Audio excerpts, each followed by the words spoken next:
boys are going to bring the heat today. As the leader of the Booner Pack, I lead from the front. All right, boys. Lock in. It's our core foundation, man. Grit. I'm fired up. I'm fired the f*** up, boys.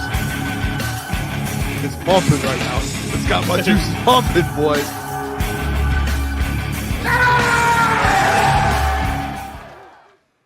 Welcome to the Crunch Time Sports Show with Jeff Booner and Lucas. It is Friday, February 7th, and we are back. I mean, I got to address this. Klotz, he's on IR. Yeah, maybe not IR. He's just out for the night. Yeah. No, he's not out a long term, but it's a short term injury. It was a game time decision, officially ruled out due to illness, which honestly everyone's been getting sick. So you got to, in this time of year, you got to be safe out there. So hope Klotz feels better.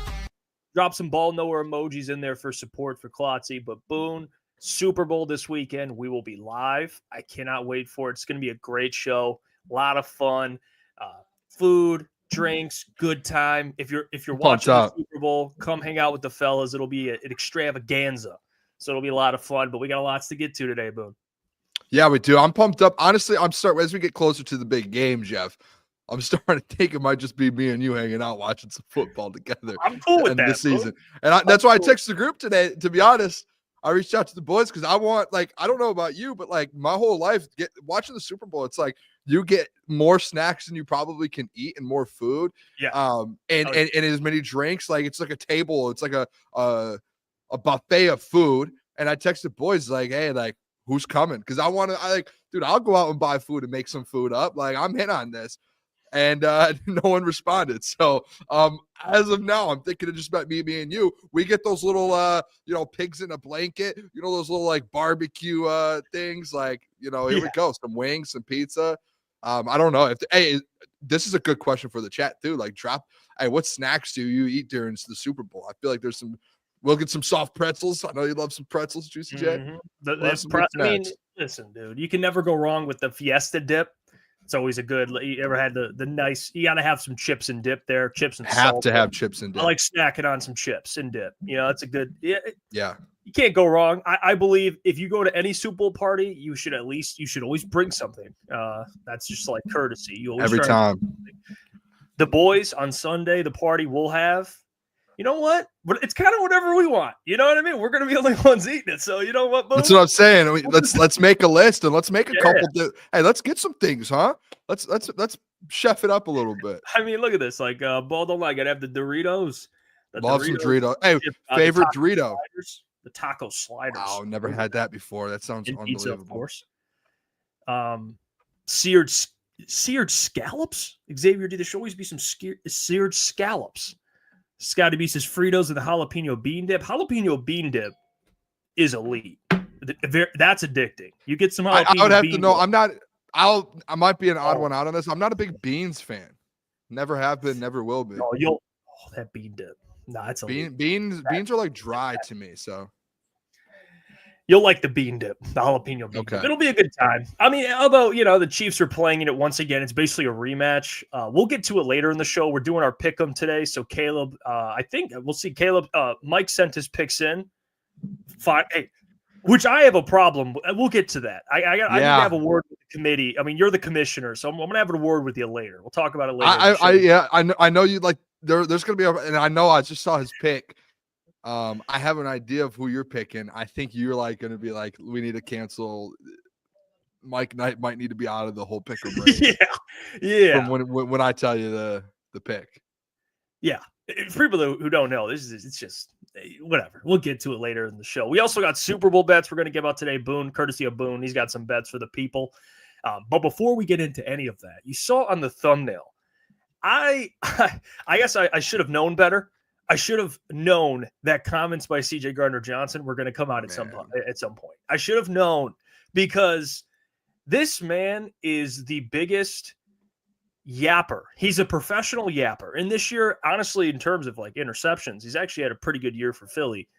But CJ Gardner-Johnson is turning quickly into a player. And there's some players. Everyone has players in the NFL you just don't like.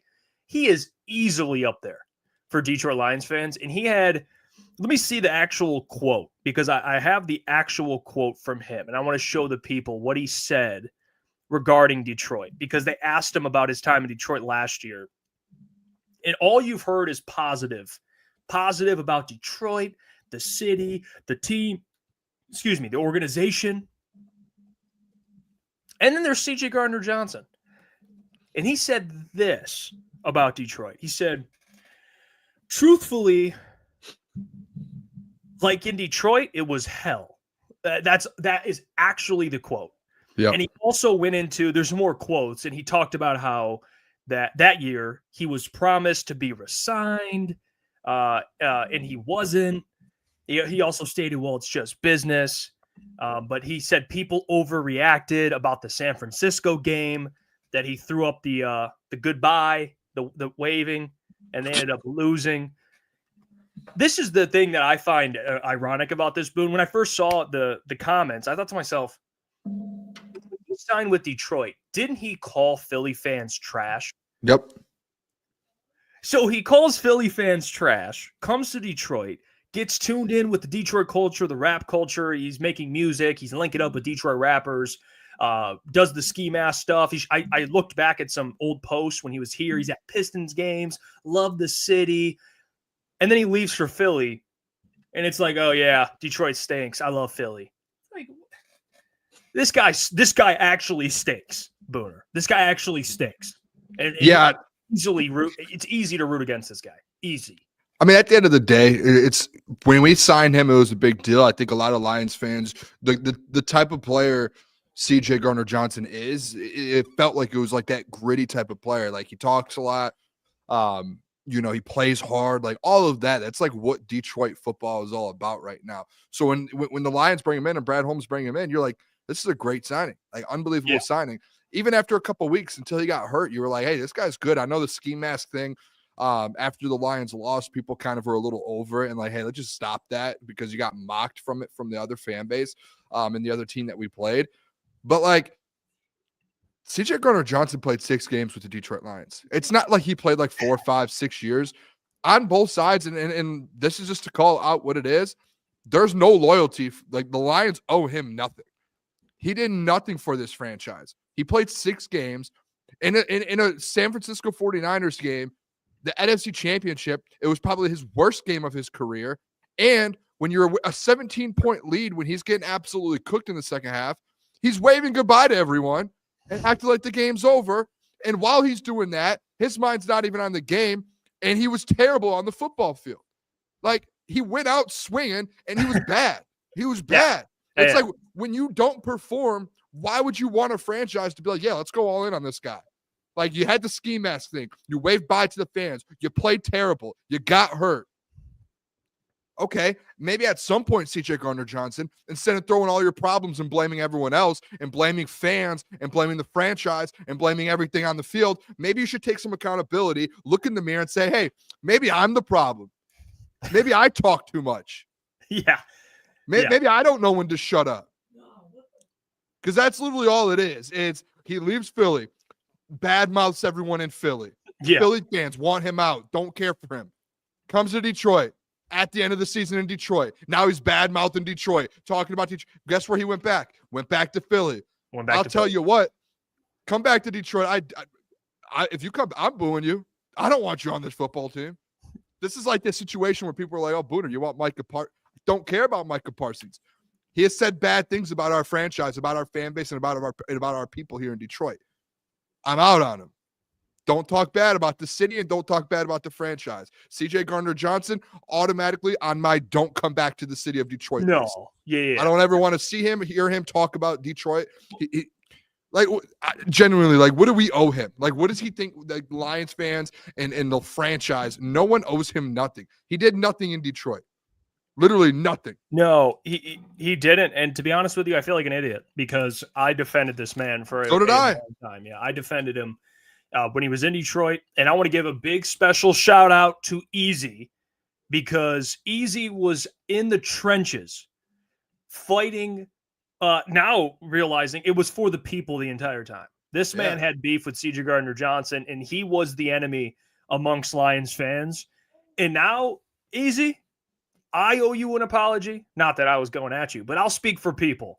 The people owe Easy an apology for going at Ward with CJ Gardner-Johnson. Little did we know, Easy was right the entire time to have a problem with this dude.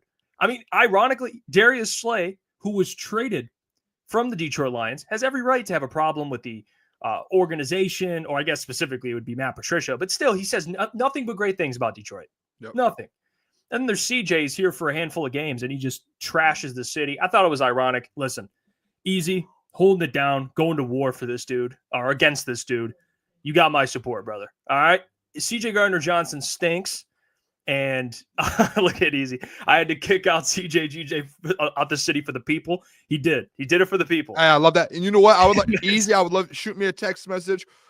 Let's create a yeah. I'm all in, and you can Booner will hop on it. Let's create a what's it called? Diss track or whatever. Yeah. I'm in. No, you know what, Easy? I'll hop on it. What Easy should grapple with him. Easy should grapple. Not even grapple. Let's just drop the biggest diss track. That we've ever seen. I would love to go see one of them. I would love that. I want to be in on it. Love that. I mean, yesterday we got some news on the show we weren't able to really break down. I mean, Dan Campbell was snubbed for Coach of the Year. And this tweet is great. Okay, it's on our Twitter. You can follow it @OfficialCTPod. Dan Campbell snubbed NFL Coach of the Year. 15-2 record, number 1 seed in the NFC North champion, 2-0 versus Kevin O'Connell. And I actually have the votes. So I have too. I have the votes. I'm going to pull them up. And I saw Tom Pelissero tweet out, like, how are these people getting votes? Like Pelissero was like, how are people actually? There's some people on here that probably shouldn't be voting.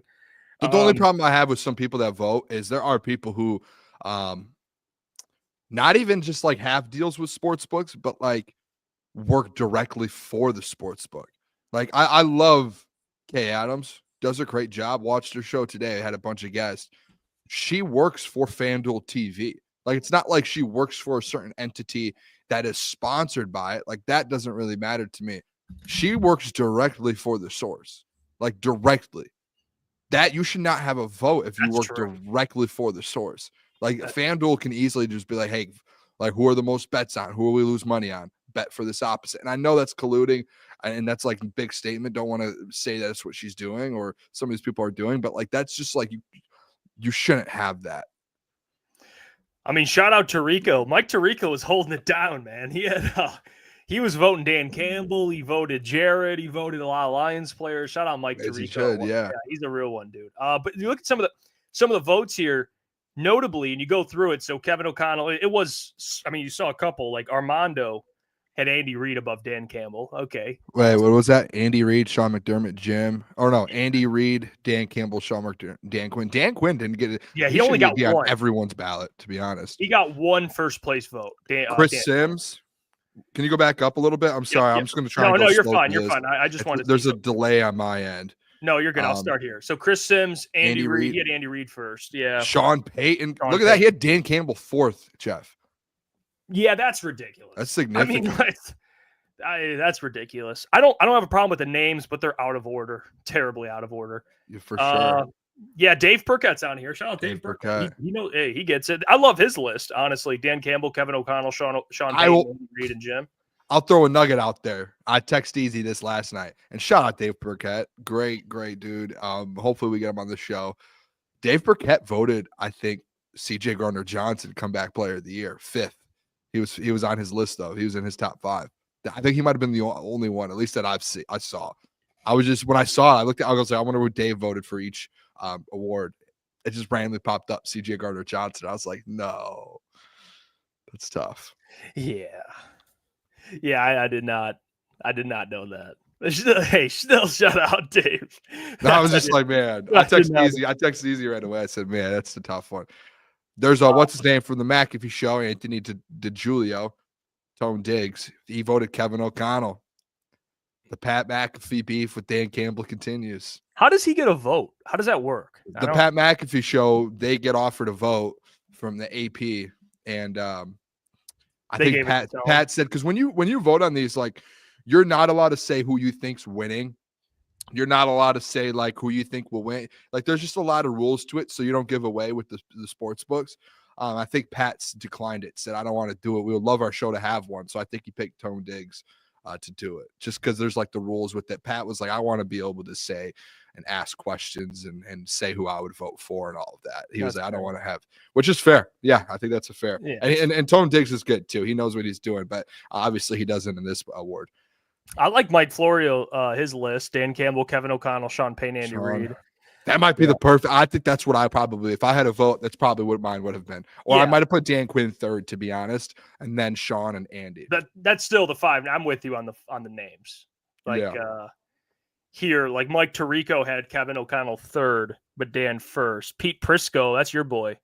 I hate Pete Prisco. What a loser. Hey, let's have that conversation. I used to have a full segment for Pete Prisco on my night show. And I'll tell you what, he deserves to have another segment tonight. That man is such a loser, a bum crumb, idiot. He never knows what he's talking about. That man last year, in week like 15, he had the Packers at like third in the NFL and the Lions at like 8. He has no clue what he's ever talking about. I don't care. Jeff, I don't care how much ball this guy's been around. He's been around a lot. I'll tell you that, if you know what I mean. But this guy is such a bum. I hate people. He shouldn't have a job in the media space. He shouldn't. I don't like him. His takes are bad. It's just one of those guys where, you know, he picks his narratives. Jeff, me and you have these conversations all the time about people who, hey, have their narratives they had at the beginning of the year. Hey, I think the Packers are going to be really good. As the season goes out, he has a say in things. His stuff gets publicized in a national media. And instead of him telling the truth throughout the year, he goes back to what he predicted preseason, and he goes, hey, I'm going to make sure I base my stuff off of that. So if I pick the Packers to be the best in the NFC North, even though week 12, they're the third best team in the NFC North, I'm still going to put them as a top 5 team in the NFL because it makes me look good in my preseason thing. So I can go show my employer, hey, look, I actually do a pretty good job. No, he's an idiot. He's a crumb bum. Shouldn't be allowed to talk football. I hate Pete Prisco. And then Tony that might be too mean, but I hate not Tony Dungy, man. He went man. Kevin O'Connell, not Dungy. Diana Rossini, Kay Adams, they all had Kevin O'Connell. I mean, he's pretty much first on. It was close, but you're looking down. Wait, can you go down? Can you go down real quick? There's something on Tom Brady. Dan Campbell. Look at Teddy Bruschi. That's the GOAT. Teddy Bruschi. Andy Reid. Yeah, I mean, Teddy, come on, man. He had Sean Payton over Dan Campbell. And then there's another one down. Can you keep scrolling down a little bit? Mina Kimes, Dan Campbell, Dan Campbell, Emmanuel. How did Acho get a vote? No clue, dude. I don't know how some of these people get votes, man. Like, that's the thing I'm confused with is like some of the names on here. Like it's very, very odd. Like even Dan Orlovsky, Emmanuel Acho, and Mina Kimes. Like I'm confused how that kind of works. It's just random, I guess. Dude, what's crazy too, and it's like, and I think someone tweeted it out. It might have been who was it? Some NFL Network guy tweeted it out. NFL Network has 0 people that like Peter Schrager does not get a vote, which is he's one of the biggest names. Peter Schrager not get a vote? What's his name? Rich Eisen. Why doesn't Rich Eisen have a vote? Like, why doesn't, just some of these insiders have a vote who cover daily? Like, to me, it's like Emmanuel Acho over Rich Eisen. Yeah, that makes no sense. Emmanuel Acho, he has the worst takes in all of sports, in the history of sports. Yeah, he's not someone that I would like. Rich Eisen and Peter Schrager, their opinion on stuff like this, like awards, I'd be like, they know what they're talking about. Like, what is Emmanuel Acho? Besides, he's played in the NFL, but besides like that, what? Like Rich Eisen and Peter Schrager have worked around the NFL for ever. Like, why would Adam Schefter have a vote? A guy who covers the league. Yeah, I don't top to bottom. That's the thing that doesn't make any sense. I think we should get a vote. Our show should get one vote. Why not? Get Boone. It would have to be one person. I'll take the vote. I'll take it. Boone, you can vote. I'll do that in the Heisman voting. I'll make sure. Hey, integrity too. Yeah, I mean, Jesus Vision says Acho got so much joy in his vote. I mean, I didn't say it, Jesus. You did, but yeah, I'm out on Acho, man. Yeah, I don't like Emmanuel Acho. Yeah, not a huge fan. Him and Pete Prisco, out on both of them. Yeah, the all these awards. Now, I mean, the question, I guess, and I'll say this, guys, about it. Is it disappointing?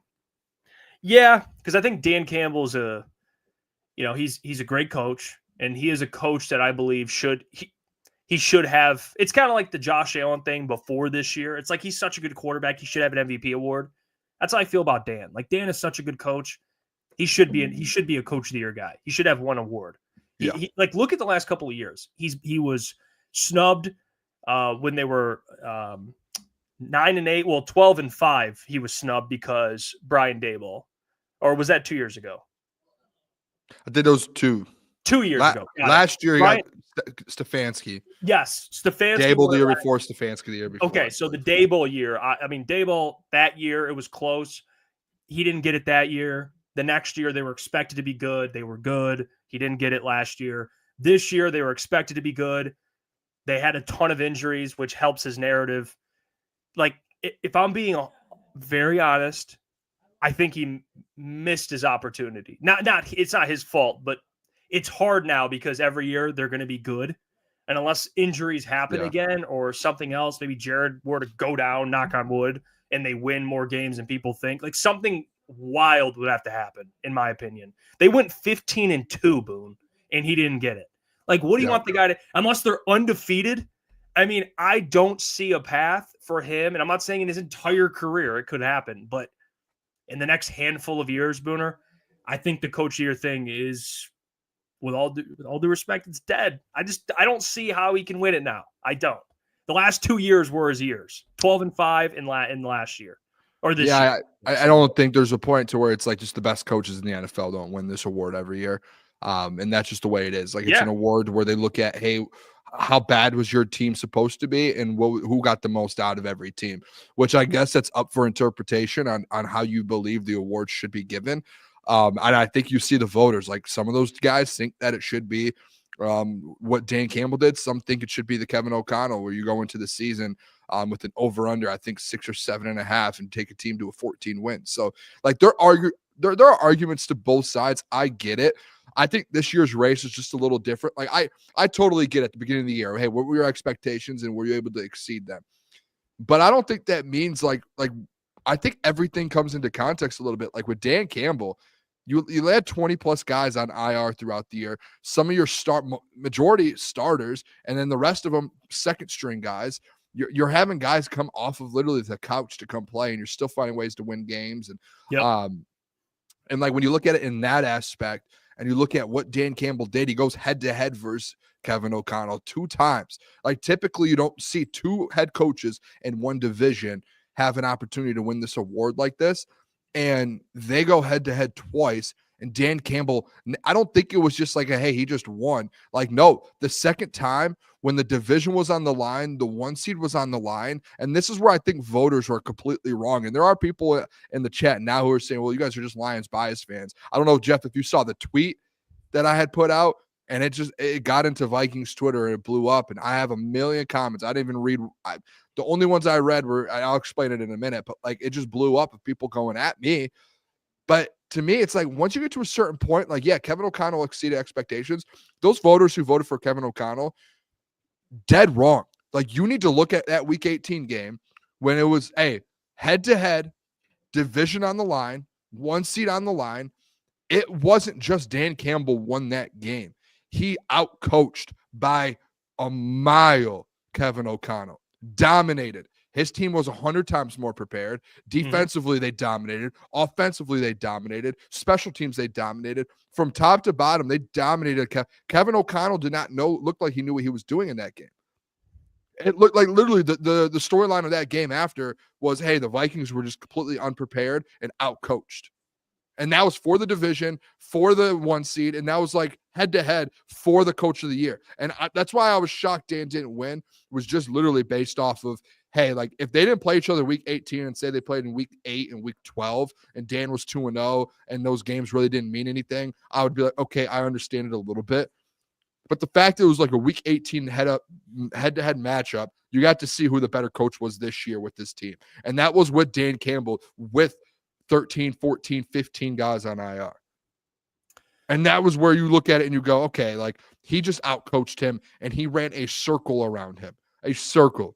The voting instantly from there should have switched over to Dan Campbell, and it shouldn't have been a question.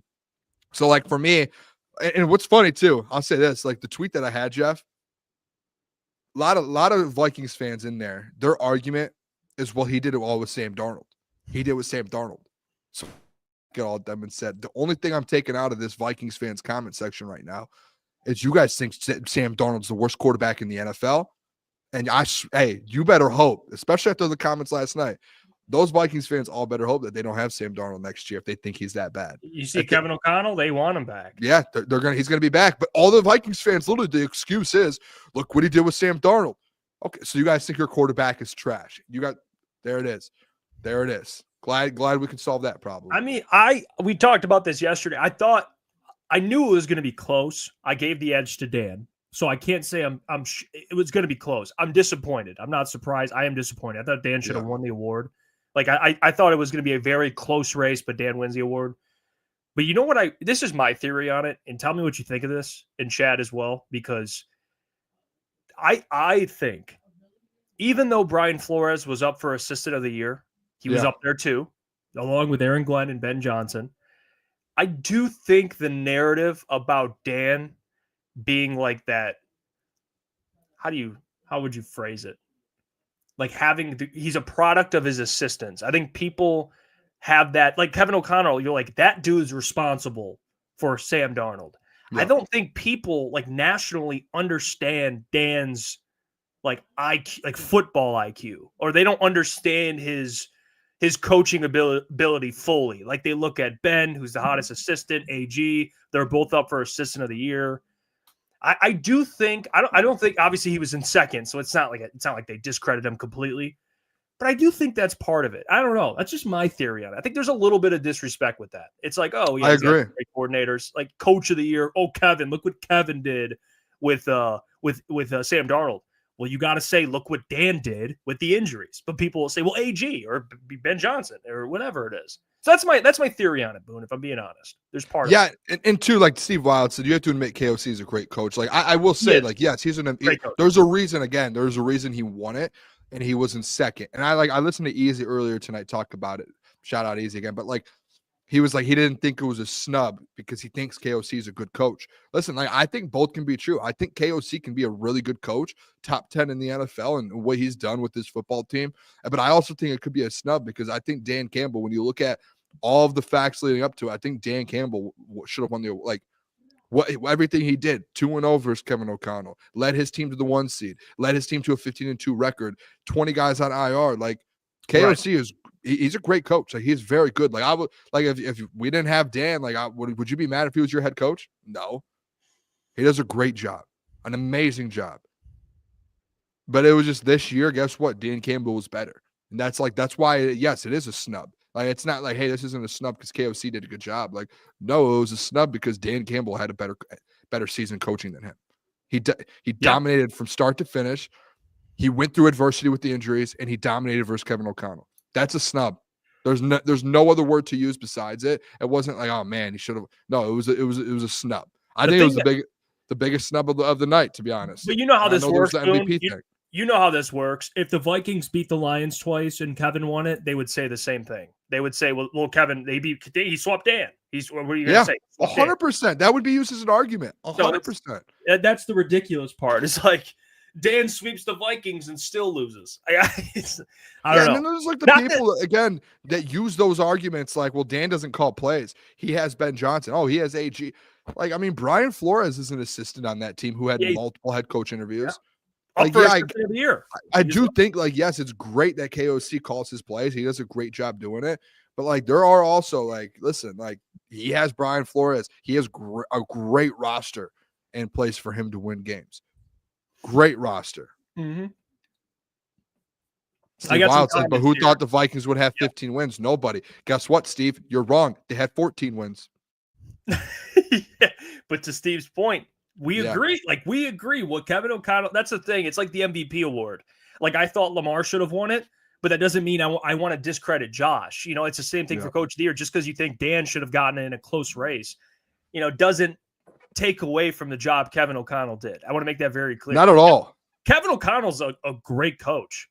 I just think this year, the injuries especially, it's the most injuries I've ever seen. Yep. And they were the number 1 seed, 15-2. So I don't know. By the way, do you have that website with the voting for Offensive Player of the Year? No, I could pull it up. Can you pull that up? I saw something the Lions posted today, and I looked at the Offensive Player of the Year. I didn't see it, and I don't know if the people want to see it. Can we go through the list on that? Yeah, because I just want to got it. see some of the votes. I forgot that was the only award I think last night I didn't go through all of them. But there's someone that got a vote that I didn't see because. So here we go. Say Jared Goff. So Jared Goff got a lot of Offensive Player of the Year votes. Yeah, actually. I see him here. I see Amon-Ra, Mike Sando. Where's Amon-Ra? Oh, there we go. Mike. There we go, Mike. Mike Sando. Look at that. Mike Sando. That's actually. Guy. I don't. There's another name on this list, Jeff, that I think is going to surprise you. Can you keep scroll slow because I'm going to have to read a little quicker here. Mike Sando, Mike Jones. I think I know what you're talking about. Dog. I mean, look at Jahmyr Gibbs. He got one. Nate Davis. Hey, give a round of applause for Nate. Wait, Nate Davis. Shout out Nate Davis, man. Man. Rich Gannon. Why does Rich Gannon sound familiar? Do I know him? Rich Gannon. He is. Do I know Rich? Played quarterback. Yeah. He's on. He's on CB. He was a longtime guy for CBS Sports. I do know Rich Gannon. Yeah, sounds very familiar. Yep. Hey, right there at the bottom, you see that Jeff Jarrett Bell. Amon-Ra St. Brown. Give the man a that's four players for the Detroit Lions. Amon-Ra. Oh, and Gibbs. He loves that Lions offense. A little bit of respect there. I see Jahmyr at the bottom again. Can you scroll up a little? Who's that? Jahmyr Gibbs. Chris Sims. What a dog. Hey, how about Chris Sims? Who else do we have? Well, look, Josh Jacobs. He threw Josh Jacobs. So that's crazy. Jahmyr got a good amount of votes here. I mean, at least in 4th and 5th place, but he was in that convo. Yeah. There we go. Keep going down. There's a big one in here. I can't wait to get to it. So I'm looking. Jared Goff got a 3rd place vote. That's the highest one I've seen. Hey, Mike Silver. Thank you very much, Mike. George Kittle. Aaron Schatz. Jahmyr Gibbs again. Thank you. Here we go. Let's keep Tony Dungy. Who Tony Dungy vote for? Lamar. Okay. Yeah. Let's see. I mean, what? I think there's one more. These are all pretty similar. There's one more. Just keep going here. Right there. Tom Brady. Back-to-back. Teddy Bruschi, Tom Brady. Penei Sewell, Juicy J. Penei Sewell. That's the one I wanted because what did I say about 2 months ago? What was my conversation? What did I say? Do you remember? Vote for this man for Offensive Player of the Year. I said I wanted to have a segment 2 months ago, and the segment I brought up was Penei Sewell, Offensive Player of the Year. I searched on every sports book just to find odds to bet on Penei Sewell to win Offensive Player of the Year. Tom Brady, Teddy Bruschi, 2 guys that give respect to the big fellas. Penei Sewell, 2 5th place votes. And Joe Thuney. Joe and Penei both got 4th and 5th from Tom and Teddy. This had to have been like some inside. They definitely talked to each other. Look at their votes. Both Saquon, both Jamar, both Derek, both Joe, both Penei. They definitely sat down with each other and voted. Yeah, they actually did. They have the same 5. But good for them. Yeah, good for them stepping up and doing that. Yeah, the fact that Penei, it's about time the NFL comes out with an offensive lineman award. This is getting ridiculous, man. These guys should be up for awards. I don't know how many. Did he get anything else? No, that's just the only 2. Wait, go down. I want to see Dano and Emmanuel Acho's Offensive Player of the Year. Lamar Jackson's. Oh, well, they have the same 5. I hope they didn't sit down. They've both had bad votes. Yeah. Bad votes. They have across the board. Dano. No, hold on. What about Dano hasn't killed it, dude. Tough spot for him. Pete Prisco, I think he had the same as them too. I think those 3 are working in unison, and I don't like that. Dano needs to get out of the Pete Prisco train and the Emmanuel Acho train. Wow, I cannot believe that Penei Sewell. I didn't know you didn't know that. I thought you knew that. No, the Lions tweeted out today that they had 5 guys get Offensive Player of the Year votes, and I was going to wait for the show to see who voted for them, so I'm happy we did that. Teddy Bruschi, Tom Brady, dude. He's the only tackle to get Eddie votes. Yeah. Well, Joe actually's played tackle. He's been playing tackle lately, but he's a guard. But true tackle, he's the only one. Where's Lane Johnson? I think him and Joe Thuney are the only offensive linemen. Yeah, where's Lane Johnson at? All due respect. I'm sick. Yeah. I'm just being real here. Apparently Eagles fans think it's a clean sweep. Lane is very good, but I'm just giving the edge to Penei. Yeah, I'd take Penei. Big fella. I saw the Lane Johnson interview this week on Part of My Take, and Lane is just offensive linemen, dude, are just good dudes, man. Yeah, selfless guys. It's something about an Except offensive for Richie lineman. Incognito. They don't ever look into him. Bad guy? Yeah, you don't know about Richie Incognito? No. Mm-hmm. Yeah. I don't associate myself with bad people. I'm guessing he's a bad person. He's I'm sure he's better now, but the chat would know what I'm talking about. But most offensive linemen, selfless guys for the most part. Okay, they're all good guys.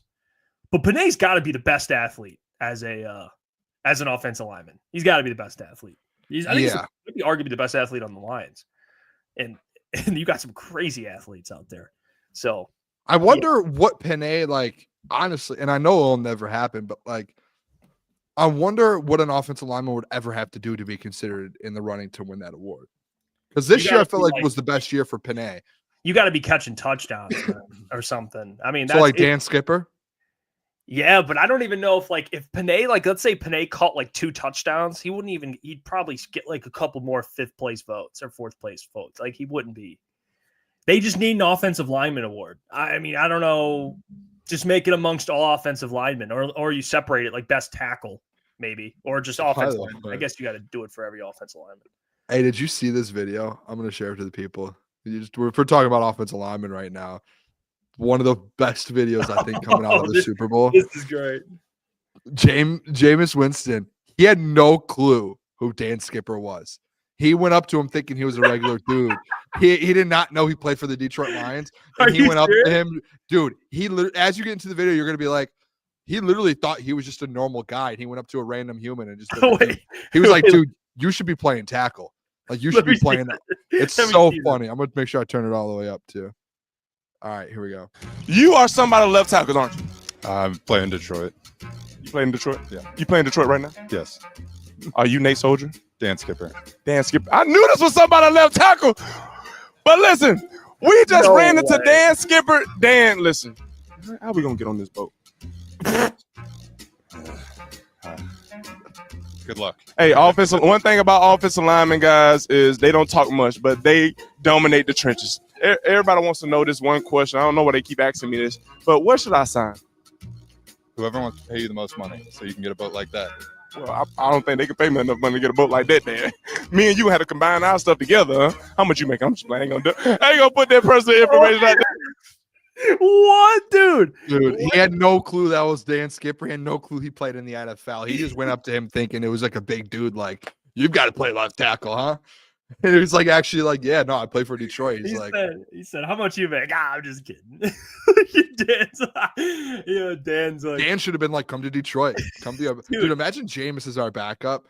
Oh my gosh, that would be one of my favorite Lions moves of all time.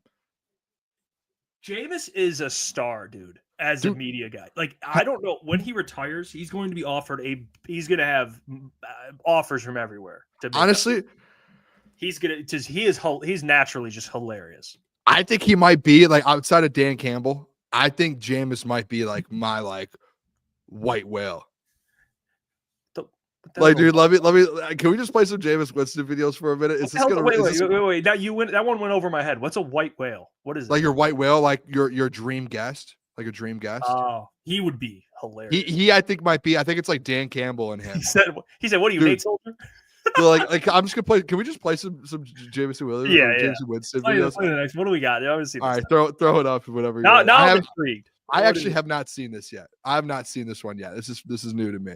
Let's see. I mean, you look at this. Oh my God! Look at the powder that's coming off that. Oh my Lord! Look at the powder. Hey, Jameis. I heard you've been eating a lot of me. Yes, I have, WBA. But I heard that it's only one of you. Well, Jameis, please take your time and eat me so you can savor every moment. WBA, I really don't want any heartburn, so I'm just going to make sure that I eat you as fast as I possibly can and drink some water to get rid of all the sugar that you have. Jameis, I am a New Orleans staple. Everyone wakes up to come and eat me. Obviously, no one really comes to eat you. They come to eat beignets because you're the only WBA that I ever made and got. You see the people in the back. Yeah, I'm like, what the? What do you have to say about yourself? I asked for extra crispy, and you're a little soft. That was. I mean, this dude is this dude's a natural. He's. Oh my gosh, dude. He might. You know what? Sign with the Lions. F it. I want him. I want him in a Lions uniform now. Now. I want that dude in a Lions This uniform. guy, dude, I can't get enough of him. There's just so many videos that are out there of him right now. Imagine eating out in New Orleans and you see Jameis Winston. Look at this video. Can you put this on the screen real quick? Yeah. What is this guy doing, man? Look at the. What is he eating? Oh, they're beignets, dude. They're like donuts, like frosted donuts, dude. Or like not frosted, but like powder on them. Yeah, you probably have had one before. It looks good. It looks good. They do look good. I think it's like a New Orleans thing. I would have loved to have been there this year. That would have been sick if we were there. He said, "I but asked for extra crispy. Why is this one soft?" Please don't eat me. Yeah. Oh, dude, he is so funny. I would love to have Jameis as our backup, dude. And I know, and honestly, what's crazy about Jameis Winston, I was thinking about it the other day. He's not that bad. Like, no, he's actually not bad. He was on part of my take this week, and I text you guys. Like, he said it. He said the only thing I need to figure out in my game, he's like, I just need to eliminate one thing. He said it's a pick sixes. He's like, if I eliminate that, I might be a Hall of Fame quarterback. It's like, he's not wrong, dude, because he slings the rock. He's smart. He knows what he's doing. He just can't get the interceptions out of his game. That's it. And then I text you guys the quote where he's like, I try and make interceptions fun. At least it's a completion or something. Yeah, he that's a dude, self-aware, funny, like welcome probably in any locker room. I mean, he in the Jameis Winston experience is always a good time watching him play ball. He can sling. I hope he's a starter next year. Yeah, I mean the Saquon clip of him saying, "Man, he could come play for the Giants." And I think the Giants need a quarterback. I mean, he's not wrong. Throw him in New York, dude. Let Jameis Winston. Watch, he'll be like a Barstool guy. Barstool will sign him probably when he retires. They love him. He loves the part of my take guys. He's on their show multiple times a year. He loves them. I see him and John Gruden. Oh my gosh, that would be. Yeah, I mean they already got John Gruden. Yeah, get Jameis Winston. Why not? Why not? I see this. I mean, what are we doing in the comments here? I mean, are we trashing Jared Goff? That's what I see here. I mean, pull something up. Let's talk about it. I mean, Dom says, yeah, Silent, why don't you bring up Josh Allen and Lamar too, since that's what everyone does who defends Goff, even though Josh and Lamar are the two of the best ever. I think he said something about, I mean, look, he said Carson Wentz was an MVP candidate, which he's not wrong. But how does that relate to? I don't know. I'm guessing people are saying something how Jared Goff being an MVP candidate doesn't mean anything. Okay, to be fair, Dom was in here. Dom, you know this. He was in here talking about Jalen Milroe. Okay, drafting Jalen Milroe to a place. Is that the same guy? Yeah, and Dom, Dom, come on. He does not know quarterbacks. Dom does not. Come on, Dom. Come on, Dom. Come on. And then JT says, oh, yeah, let's trash Jared Goff. Okay, what are we doing here? We were just going through. We got Offensive Player of the Year votes, got MVP votes. What are we doing? I mean, come on. I don't know. I mean, I saw yesterday, too, a player real quick. Do you think Eli Manning should have been a first ballot Hall of Famer? I was in between because I did see a lot of different arguments on him yes and him no, and I was interested in that. The 2 Super Bowls is big.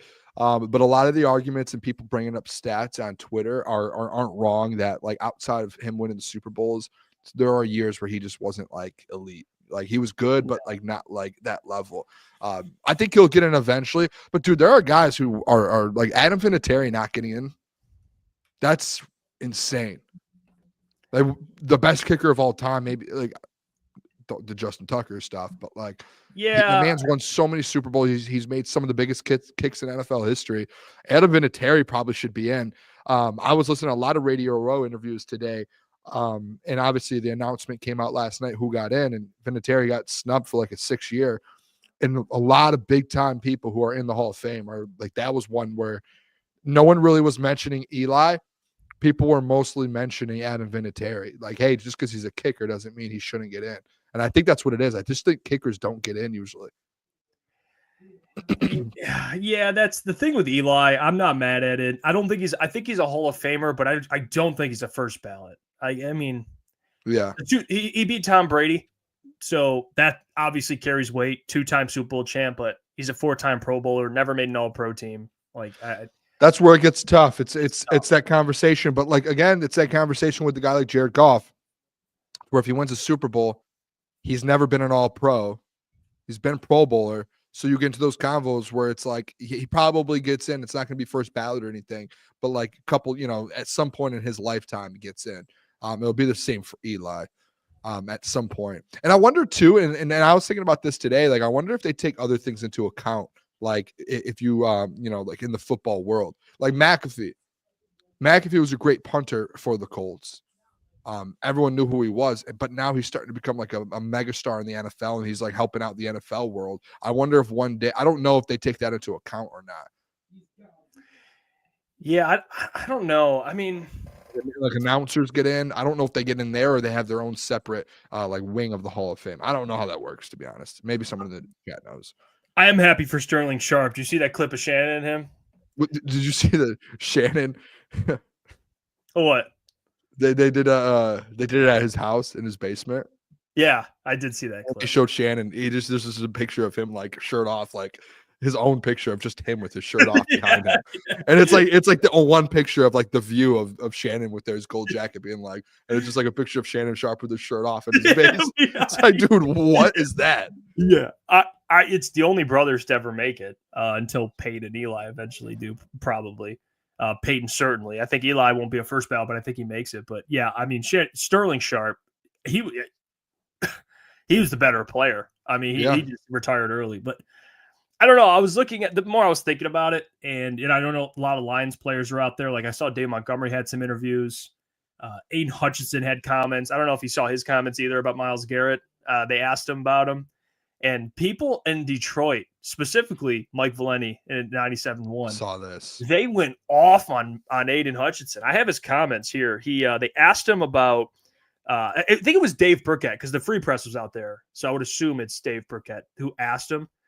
And here, let's pull this up. Shout out to the doc, by the way. This is on SI.com. So this is Hutch. Okay, this is Hutch's quote. Okay. Yeah, so Hutch was on the red carpet. We saw the photo yesterday of them talking to Myles Garrett, but I think it was Dave Burkett, but it just says Detroit Free Press. They asked him about the trade rumors around Myles Garrett, and he said, quote, "You can't have that many dudes on one D-line. I don't know. Who knows? But I think it's very unlikely."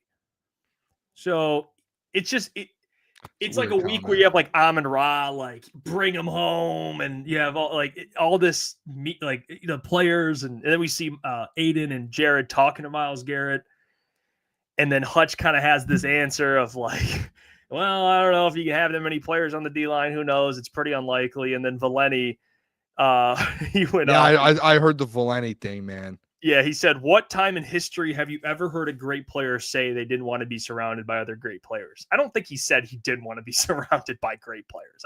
He didn't say that. The next quote he said is, "It's one of the dumbest things I've ever heard just straight away." Valenti said, "If you want to say it's above your pay grade, you want to stay out of it, I get it. If you want to say, hell yeah, I'd love to have them, but clearly that decision is made above my head.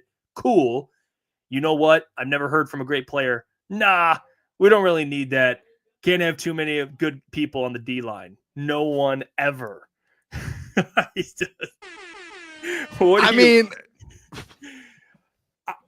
What do you make of it? And then I'll tell you what I think of it. What do you think of it? I don't think Mike Valenti's wrong. I don't. I'm on that side of like you saw Amon-Ra.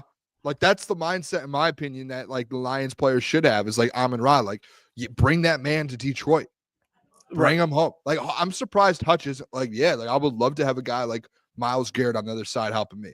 And now there's two things that could be. One, Aiden Hutchinson's trying to be a little smooth about it, be like quiet, not say too much, and he wants to sit back and just be like, he doesn't want to comment on it, and that's him not commenting on it, saying, hey, I don't want, or Hutch is like, I don't really want to play with another star. I don't want that to take away from what I'm doing here.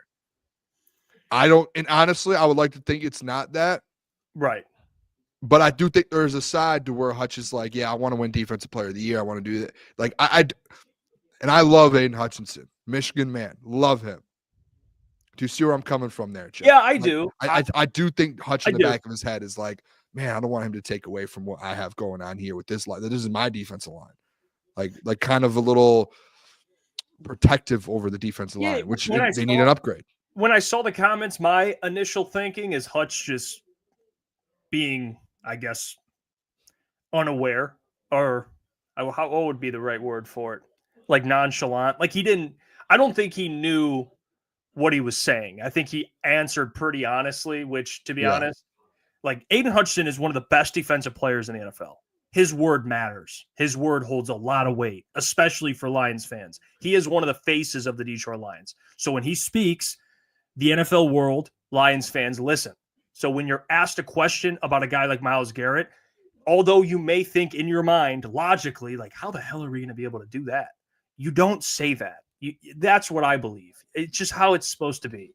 If you're Aiden Hutchinson and you're asked about Myles Garrett, the answer should be, PR-wise, yes, I would love to play with Myles Garrett. And then once you leave and you're with your friends, your family, your teammates, then you could say all that. I didn't like that being his answer that in that situation.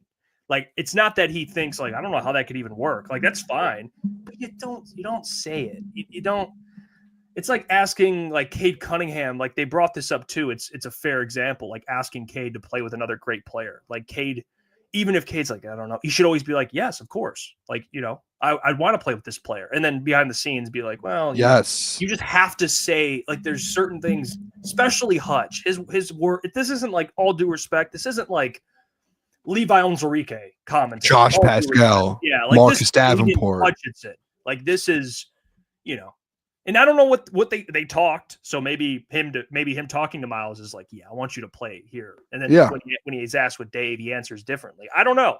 But, I think someone said in the chat, Dave asked him that before the picture came out. So it was probably on the red carpet or somewhere like that in the media in the red carpet before. I would have loved, honestly, because I don't know if there's a video, if Dave got a video of him asking the question or how that came about. I would have loved to see like a video of this to know like, hey, what is Hutch's? Because Hutch too. Hutch sometimes gives that little grin to where he's, you know what I mean? Like he does have that. So like that, all of that does come into a play with it. And Hutch could have just trying to been like, yep. Like I love what we got here. Like, and not trying to like shoot down guys that he has on the team already. And I don't know. I don't. When he went on McAfee, we were like, that's weird. McAfee didn't ask about Myles Garrett, which seemed like the biggest question to probably ask him. Yeah. I don't think Hutch meant anything by it. It's just like a simple, like, you're the face of a franchise, dude. When you're asked about it, you just say, even if you don't believe it, that's just what you're supposed to say. You're supposed to be like, of course, we love Myles Garrett. Like, he can come help us win a Super Bowl. Like, and then you want behind the scenes. Like, and listen, like I see JT in the chat, like Valenti just hates Hutch. Like, I don't think that's it. Like JT, like be logical. You're not being logical. You're just trying to be on the opposite side of it. Like Aiden didn't answer the question correctly. Like, you don't say like we don't need help. You don't do that. Knowing as well, essentially, like that's the worst position group outside of himself on the football team. It's you don't say like you don't make that comment. You go, I would love to play with a guy like that. I would love whoever, even if you don't say I would love, hey, whoever they bring in, that'd be awesome. But you don't go, hey, we just have too many guys. You can't have too many guys on the defensive line. Like, right. That's not like I see where Valenti's coming from a little bit, towards like your star player is saying that, like that is a little weird. But again, hope maybe it was something else, because then within the next 30 minutes, you see Hutch and Jared Goff speaking with Myles Garrett. My theory, and you guys remember my theory yesterday, I think these guys are just trying to like play it cool, but they know in the back end Brad's working to try and get a deal done, and he is also put out there. So, well, let's we got some comments here I want to go through. Let's do it. Let's see. Rich Hustle says you can't tell another grown man how he's supposed to answer the question, though. He got y'all all up in arms over a comment. I'm pretty sure it's going to happen. He did that to throw everyone off. Yeah, I mean, I don't think he did it to throw everyone off. Rich Hustle, come on. You really think he said that intentionally to throw everyone off? I think he answered honestly. I think Valenti was a little over the top. Like, yeah, maybe. I mean, I do. Like, he probably milked that a little more than he should have. The idea of what he was saying was the idea. Yes, I agree. Like, I do believe as a pillar franchise player, when you're asked these type of things, me and you agree, Boone, you got to answer a certain way. It's just PR. That's why I'm saying, or that first comment of Rich Hustle, shout out Rich Hustle watching the show. But that first comment, like, you can't tell a grown man how he's supposed to answer a question. Like, you're a public figure, one of the biggest stars in the city. You have PR training, and you go through that.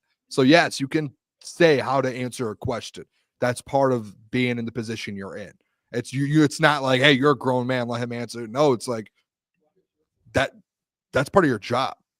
That's like, yeah, I mean, you're a face of a franchise. That's like working at like a restaurant and like a waiter just like being rude to you, like, and then you'd be like, hey, you can't talk to our customers like that, and then being like, you can't tell me how to talk to people. I'm a grown man. Like, no, you're supposed to say something nice to the customer. Like, it's the same thing with Hutch. Like, when you do interviews, like, that might not be the way you want to answer it, because now you might have shut that out a little bit. Like, do you think Jared Goff, bland about it? If someone told Goff, and I guess it's different because J-Mo's here, so they have a number 1 and number 2. But like, let's say J-Mo wasn't here, hypothetically. It was just Amon-Ra. It was the Amon-Ra show. And he was asked, hey, so-and-so, like Justin Jefferson or Jamar Chase wants a trade. He wants to come to the Lions. What do you think about that? You think Goff would be like, no. Like, Goff would be like, of course. Or Amon-Ra would be like, of course. Bring him over here. I mean, like, Amon-Ra with Cooper Kupp. I don't see Amon-Ra. Did he say? They mentioned it, and then his brother was like, "Where's he going to fit on your team?" And he's like, "Hey man, he's good.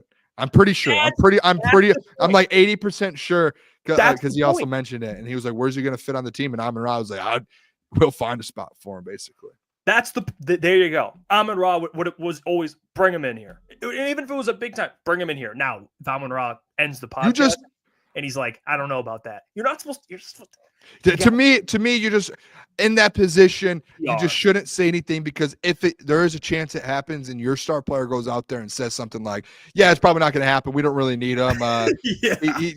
We have too many guys on this defensive line. Like, I don't know where we would be able to fit all these guys. And then Myles Garrett looks at his phone and goes, hey, like, he's like, hey, Detroit wants you. And then, Cleveland's trying to, hey, we want to do right by you, send you to where you want to go. And then Myles Garrett sees that come across his phone and is like, hey, we can't have too many guys on this line. He's going to look at it and be like, all right, that might not work. And I know that's like such a one-off. No, but like, we're just spitballing. I mean, I get it. I understand. And then the entire like Commanders or Eagles rosters like, come on over. And he's like, oh, okay, cool. And to JT's point too in the chat, like, he had mentioned like the tone and it. Like, that's why I said I would like to see a video, because we all do know Hutch. Hutch is a guy that likes to mess around a little bit and gives those looks like the. Like, we don't have the context. So we don't have the video and the context. We don't have the actual context of how he said it. So that is fair. And that's Scotty B. What if Hutch was just saying it jokingly? Like 100%. 100%. Yeah, like Scotty B. Yeah, to your point. Like Scotty B right here. That's why the video, and like in today's world, like quotes only do so much. You need to see like videos of it. Hey, Rich also says, okay, you got a point there. I concede my comments. I can admit when I'm wrong. You know what? Shout out Rich Hustle. Love you, Rich Hustle. It's not even about right or wrong. Appreciate you. I'm glad, Rich Hustle, you're kind of hearing both sides of this thing. Again, I don't think what you're saying is wrong either. I think it's just what you do as a franchise player, in my opinion. But saw that today. Uproar. Should it have been as much of an uproar? Probably not, but I can see where people are coming from. I can. But back on the Hall of Fame thing, Boone, I'm thinking about this yesterday while the awards are going on too. And I know you put it in prep, and it's a good topic because I'm looking at this Hall of Fame. And I'm looking at this Lions team. Yeah. It's got a lot of talent, offensively and defensively. Speaking of Hutch, top defensive player. If I told you when it's all said and done, years down the line, that you have Hall of Famers currently on this roster. I told you have Hall of Famers on this roster. I didn't tell you how many. But I said there will be players from this roster that are Hall of Famers. What would be your answer to that? If I told you guess how many and guess who? And names? Who would you say? Yeah. Okay. I think I can do this. Out of this Detroit Lions roster currently constructed. Obviously, if you get Myles Garrett, you get another one. But no, right now, as it's constructed. How many Hall of Famers? I'm going to throw a number out there. It's going to sound ridiculous. What is this one? Okay, hold on. Do coaches count? Let's just do players. Yeah, we should. I mean, we should count coaches. Probably. Let's do play. Can we do players just for now? Players. Okay. Do only players. No coaches. 5. 5? 5. Oh my gosh. I know it's a big number because it's the Hall of Fame. But if I know how this team's about to go win some Super Bowls and consistently these players keep playing at the high level that they can play at and in the trajectory of their careers. Like Cinco. 5. Cinco. 5. Penei Sewell. Okay. I think he's a lock for a Hall of Fame right now. Do you know how you see those charts sometimes that have like the percentages of like guys at current moments when they would get in their chances of getting in the Hall of Fame? Yeah. Do you know? I think right now, Penei Sewell, 100%. I think we agree there. I think so Penei's the obvious one. Yeah. Number 2. He would be the easy one. Yep. At wide receiver, I think when his career is all said and done, a Super Bowl in Detroit, consistently over 1,000 yards, or probably some other 1,500-yard seasons, 8 to 11 touchdowns a season, 120 catches every year. Amon-Ra St. Brown's going to be in the Hall of Fame. Mm-hmm. If he keeps doing what he's doing for the next 7-8 years, that's a Hall of Fame career. And he wins a Super Bowl in Detroit, that's a Hall of Fame career. Do you disagree? No, I don't, to be honest. Next one, offense. This is my last offensive one. So if you guys think offensively another one gets in, you guys can let me know. At running back, Jahmyr Gibbs. I think Jahmyr Gibbs, and maybe it's one of those situations to where I think right now he has the talent to where he's going to do what we see Hall of Fame running backs do. Mm-hmm. Like what we've seen his first 2 seasons, he's going to be like right now, Jeff, disagree or agree? Top 3 running back in the NFL, correct? Yeah, I would agree with that. Year 2. Mm-hmm. Year 2. Now, obviously, injuries and staying healthy, all of that, being on a good team, all of that is going to matter. You're in your second season in the NFL, you already are a top 3 running back in the NFL. You're already in the conversations with those of the Saquon Barkley, future Hall of Famer, Derrick Henry, future Hall of Famer, 2-time Pro Bowler. Yes, like as a second-year guy. So like you're already in the names of running backs in the NFL who most likely will be in the Hall of Fame. The only thing with it, to me, it's like if he keeps doing what he's doing, he will be. The only thing that pulls him back from that is injury. So knock on wood, but I think Jahmyr Gibbs, if he does what he does and like his ceiling, his skill set, Jahmyr Gibbs makes the Hall of Fame. I actually don't hate that, to be honest with you. I can I add a little? Yeah, offensively, we'll go to defense in a sec. So offensively, I got 2 defense. So you have Penei, Amon-Ra, Jahmyr Gibbs, and Jahmyr Gibbs. You don't have Goff. I guess it's one of those things where I want to see him win a Super Bowl. Like I know those guys, I said if they win a Super Bowl, I do think there's a world to where if those guys put the numbers up without a Super Bowl, they still get in because they're that good. Like with Jared Goff, I think he needs a Super Bowl to go with it to get in. Like I don't think those guys, I still think those guys get in without a Super Bowl. I agree with that. I agree. The skill set and who they are. So that's why it's hard for me right now to just be like, yep, Jared Goff. But if you win a Super Bowl, like I'll make the argument. I've said it before. As soon as he wins a Super Bowl, he's in. Like it might not be first ballot, second, third, fourth, but at some point in his career, he'll get in if he does win a Super Bowl in Detroit. He'll have like Eli. Like I know Eli's got the Tom Brady thing, but Jared Goff, I mean, if he wins a Super Bowl, just one, especially in Detroit, I think that's a big deal. Yeah, wins and he gets, let's say, I mean, right now I'm looking, he doesn't have any All Pros. but let's say he gets like a couple more Pro Bowls, maybe an All-Pro or two, wins a Super Bowl. He's going to have the stats. So, like, there's a chance. But I'm with you. I would probably leave him off right now if I'm making. I agree with you. Panay, Amon-Ra, and Jameer are probably the three. Like, to me, those are three guys where the trajectory that they're going on, they're guaranteed to get in. Yeah. If they continue doing what they're doing, they're going to get in. We actually agree on offense, if I'm being honest. I'm not going to push back on any of those. I'm trying to. Yeah, I agree with you. Defensively, I have one. I have two. Or two, excuse me. I have two, but I have one of those. I wonder if one of them's the same. I know. But what about on the count of three? The one that's the same or the different one? Okay, same. Ready? You do it. 1, 2, 3. Aiden Hutchinson. Yeah. Yeah. We already he gets in. And he keeps doing, like, obviously, even like injuries. I'm sure Aiden Hutchinson, he's going to get hurt again. Like, edges get hurt. Like, that's just what they're in the trenches. But I just think, like, consistently, I mean, if he plays, how long does an edge usually play? Like 10 to 12 years? Well, I mean, at a high level? I got a good comp for you. I mean, Jared Allen just made the Hall of Fame. Yeah. So, and Jared Allen's a 5-time Pro Bowler, 4-time All-Pro. You're telling me Aiden can't do that in his career? Easily. He should have been he would have been an All-Pro this year, and he would have already had a Defensive Player of the Year in his bag. Now, Jared Allen also had a season with 22 sacks, but I think Hutch. What did I say yesterday? You think Hutch will have around that number? So yeah, if he gets a Defensive Player of the Year, dude, I mean, locked. What's so tough about that is, like, he should have had this one this year, and that would have locked him for, as long as his career is healthy and long, a Hall of Fame career. Like, he would have been third year. I mean, the argument basically would have been in the books there. So that's tough. Oh, Luke Kuechly should have gotten the Hall of Fame this year. Yeah, dude, Luke's one of the best linebackers of all time. Yes. I didn't know he got snubbed. I didn't know he was on the ballot. Yeah, I mean, Hutch, 9.5, 11.5, 7.5 sacks. It sucks. He would have had like 18, 19 this more. year. Dude, I think he would have touched 20. Do. He would have had a massive year.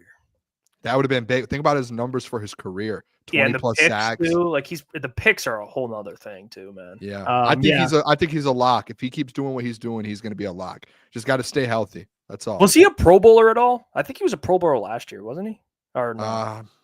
Yeah, he was Pro Bowl. Okay. He has one Pro Bowl. He would have again this year. He would have had another Pro Bowl, All Pro, defensive first team All Pro, Defensive Player of the Year, 20 plus sacks. Oh my gosh! Dude. Think about that season getting taken from you, dude. A 20 sack season. That's just. Now I'm curious. I actually struggled with this. The second player. I had two players I was battling between, and I know you probably were battling among the same players. Yeah, I think so. But I have one, and you know what? Hold on. But I decided. I looked at this player too. I'll say this: I didn't base it off what he's already done. I based it off of what I know he's going to do. Oh, I don't know. This one could throw me for a loop. I don't know. Write it down. Just in case you say it, and I had the same one. Yeah, Rich Hustle says he had 7.5 sacks in 6 games. Let's just say for averages, he was on pace to get 20 sacks. Over 20, right? That would have been. Yeah. Now, I want the chat to answer. So if it's not Aiden Hutchinson, he's off. We already said. I wrote mine down. Make the Hall of Fame. Comment in the chat besides Hutch, who's a Hall of Famer. Yeah, he was on track for 21.5 on defense. Who would be the most likely candidate to make the Hall of Fame? I'll go first. I'll tell you who mine is. Do you want to wait? Get some answers in here first. Let's see. So Rich says Kirby. I see.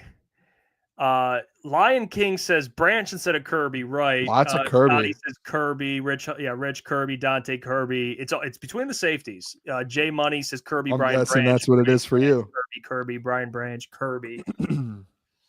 It's close. Branch, Kirby. Shift got Anzo. Kindle. Kindle. I'm gonna be honest, Boone. If I'm picking a player that I think could make the Hall of Fame, and it's for me, this player, it's based on what he's done and what I think he'll do. So we're opposite. I think it's Kirby Joseph. Like, All Pro. He already has an All Pro Bowler.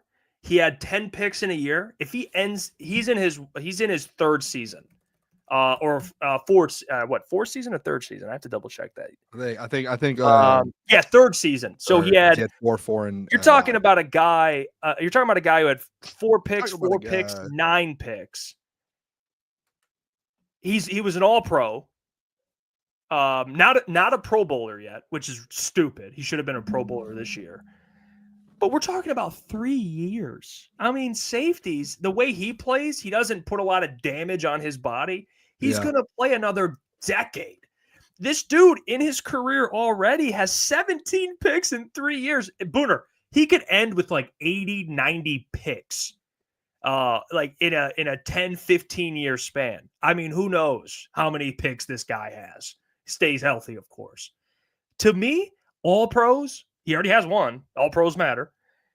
Let's say they win a Super Bowl. We already talked about that. Obviously, it would help. Yeah. But even if not, just from taking the ball away, the accolades he's going to have, the Ed Reed effect. It's like, is he Ed Reed? No. But taking the ball away at the rate he's done so far, I would lean Kirby with that, personally. You know what? And this is where it struggles because I think you could go both. Because on my side, like I think Kirby statistically right now, 4 interceptions, 9 interceptions. He flies around. I think he's 3rd or 4th in the team on tackle. Like the man is flying around everywhere. I went Brian Branch. I picked Brian Branch. I don't hate it. I just think I wrote it down. Brian Branch. I just think.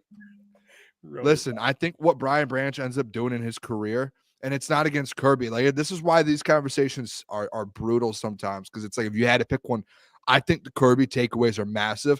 But Brian Branch is a player from top to bottom, what he does in the nickel position, what he can do when he moves to safety. Like, I think he's one of the best in the game right now. And I think takeaway-wise, Kirby is number 1. Like, he is the best in the game. The man's coming off 9 interceptions. But Brian Branch, dude, the man does not miss tackles. He hits extremely hard. He's blitzing. He in coverage, he's good. Like, everything. At one point this year, he was on track to just continue to go back and forth with Kirby on interceptions. That was he was, and that was where it's like he takes the ball away too. He slowed down, but like he knows how to take the ball away too. Like Brian Branch, like he's only in year 2 as well. Like he's in a different year. You think about that, boys. Like I said, boys, like all the boys are here. It's just you and I. But like think about that. Like Kirby's in year 3, Branch is in year 2. Like we still get to see Branch take that next step. Like let's look at something real quick. I genuinely want to look at something here. Hold on, give me a sec. Hold on. Give me a sec. Brian Branch, like through 2 seasons, right? Through 2 seasons. Hold on. Give me another second. Kirby Joseph had 8 interceptions through his first 2 seasons, correct? Yep. Brian Branch has 7. And Kirby Joseph's second season, he had 4 interceptions. Brian Branch's second season, he had 4 interceptions. See what I'm saying? Yeah, I do. The difference is like Brian Branch, 109 tackles, Kirby 82. And I know they're 2 different types of players. Like I get that. But like Stuffs, or Brian, 9, Kirby 1. Like to me, it's just like all around as a player. Like I know it's 2 different kind of positions as a safety, but what Brian does, man, all around the field, hard hitting safety, can play the nickel. He is going to be like the heart of this defense. Him, Hutch, and Jack Campbell throughout the next couple seasons for this Lions team. And I think like Branch, when you win a Super Bowl, you're going to look at Brian Branch and be like, oh my gosh, I saw someone in the chat put it like he's going to be like that Troy Polamalu type. And you're like, this guy is at a different level. Like that was only his second season, Jeff. His second season. Yeah. I mean, I don't and there's arguments that he's better than Kirby right now outside of the 9 interceptions. And that's where it's like, it's hard. Like you have to me, it's like trajectory and what he's going to do in his career and the type of player he is. I had to go Brian Branch. I have to. Yeah. If I was putting my money on it, who has a better chance, I would have to do it. I don't hate it. I saw, let's see. I want to bring this guy because it is a good comment. JT says, I think Branch is better, but it's hard for a nickel type player to make the Hall of Fame. Just look at how long it took Rondé Barber to make it in. Yeah, but here's the thing. Like the thing that Rondé Barber and Troy have is a Super Bowl, which would help Brian a lot. But like to your point, I mean, Troy and Rondé Barber didn't really play their rookie year. They were either hurt or I think no, Troy played, but he didn't really contribute. And then Troy took off his second year, hit 5 picks. But Branch played right away and was productive right away. Yeah. Rondé Barber's a 5-time Pro Bowler, 3-time All-Pro. Brian has a Pro Bowl, and he still has a lot of football left. So he could make a couple All-Pro teams, couple Pro Bowl. Like, he'll have that. And then Troy is, 4-time All-Pro, 8-time Pro Bowler. He's a 2-time Super Bowl champ. And he's I think he is a Defensive Player of the Year candidate. I think he's up here. I have to double check. But yeah, Brian, I don't hate it. I think you can honestly, I think you have an argument for both. Honestly. Wait, hey, was Brian Branch All-Pro? Was he? I I thought don't he got think left so, off but I'm All-Pro. looking at his Wikipedia. At his Wikipedia, it says for one first-team All-Pro 2024. I thought he was just a Pro Bowler, but let me check. Too. I don't know why it says that. Yeah, maybe it was just it's not AP. Maybe.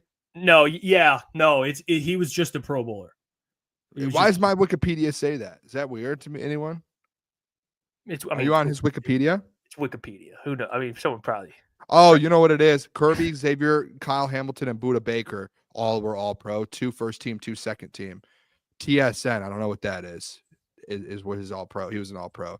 But the thing is, it's like if you look at the AP, right, the one that actually counts, like it was Kirby led the voting, Xavier McKinney, Kyle Hamilton, and Budda Baker. Those are your top 4, right? Mm-hmm. Who was right behind him? Second-year guy, Brian Branch. Like he was 5th. He was one place out from getting it. And you could have made the argument, and I think everyone was, that Brian Branch got snubbed from All-Pro. Yeah. You know what I mean? Like, and that's year 2 Brian Branch already getting snubbed from an All-Pro team. And his second season. That's huge. And we remember the games where we knew he struggled. He was hurt for a little bit. Like, and he's having to move around from safety to nickel. Like, there's you see what guys catching my drift here? Lion King tonight, boys. This topic is why we are still a good team and we will make it happen. Too much talent, too much. Yeah. That is just how we have some dudes on this team. Yeah, some absolute dudes. I was writing down guys that I thought like, oh, this guy could make the Hall of Fame. This guy, I'm like going through. I'm like, okay, am I slappy? I have like 6 guys. Like, so when I said 5, I squeezed to get to 5. Like I was like, I got to get to 5. I can't have more than 5. I'll look like a loser up here. It's being like, give me 8. Hey, well, hey. Shout out Ed. Oh, never mind. Actually, never mind. I'm not going to do that. I can't do it. Okay. Okay. What was your thing on Derek Barnes? I've been thinking about this all day. So, by the way, shout out. Let me get to this. Rich Hustle. I appreciate you, Rich Hustle. He says, off topic. Did y'all hear Wayne's verse on Tweaker Remix, LMAO, and they wanted him to perform at the Super Bowl? You know, I cook a rapper ass like I eat shit. I did hear it. I did hear the remix. I love Wayne too, man. Wasn't like it. It's like I think Wayne on that track. Ideally, you're like, oh fuck yeah, and then you listen to it. It's not like, as I'm listening to it, I'm thinking Wayne got paid a certain amount of money to be on this, and he was just like, I really don't care. And he's like, let me just throw something together real quick. Hopped in the studio, sent it over to Jello, and was like, here you go, throw it in. Yeah. And it was just like, I don't really want to bother doing this, but like, you paid me, so I'm gonna I cook a rapper's ass like I eat shit, baby. Yeah, I love Wayne, dude. I told you, he's like one of my top 3 favorites, dude. Rich Hustle, I appreciate you for the super chat, but yeah, man, I love Wayne. He's on my Mount Rushmore, but yeah, me too. Not his best feature. He doesn't do features like J. Cole, man. Not like he used to. Wayne, he's got some insane features. This one though, not it. So I'm with you there, Rich. I'll tell you this about Derek Barnes. Yeah, by the way, Kanye was on one. All right. I'll tell you this about Derek Barnes. And I've been thinking about this, and I wanted to bring this up to the boys. And this thought hit me this week, if I'm being honest. And hear me out. It's okay. As we get closer to free agency, and we don't know what he's going to cost. None of us know. I don't know. I don't know the number, what you'd pay for a Derek Barnes. I am getting closer and closer, and I might already be there, to just replacing Derek Barnes in the draft. I think I'm okay with him leaving. What? Yes, I know, but I'm thinking about the future. Do I think Derek's going to cost a lot? No. But in my opinion, Derek isn't a player in my mind that I'm looking at saying, bring him back.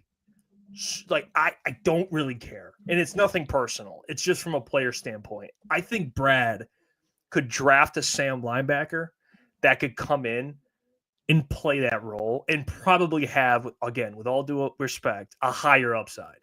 So I love Derek. Great dude. Great human. But as time goes by, Booner, I'm slowly just getting to the point where I'm like, let him walk. I hate this. That's where I'm at with it. Let him walk. I hate this. Go draft a Sam linebacker. What's your thoughts on that? I'm at the point where it's just like Trevor Nowoski, your boy, stepped up into that spot. Yeah, Derek played that spot better. I think you're discounting how good Derek's been. I truly do. And you know me, I love Trevor. Trevor did a great job. Derek Barnes, like last year, Derek took that step in his career last year. He's been in Detroit, looked very good. I think he had like 80 plus tackles, which is huge for a guy like him.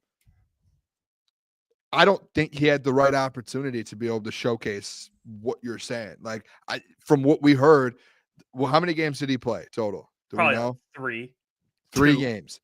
Yeah, 4 tackles, 5 tackles, and then 1, and then he got hurt. So, like, as that Sam linebacker, 4 tackles and 1 tackle, I don't think that's like that bad. I would love to see how many pressures and all of that he's had.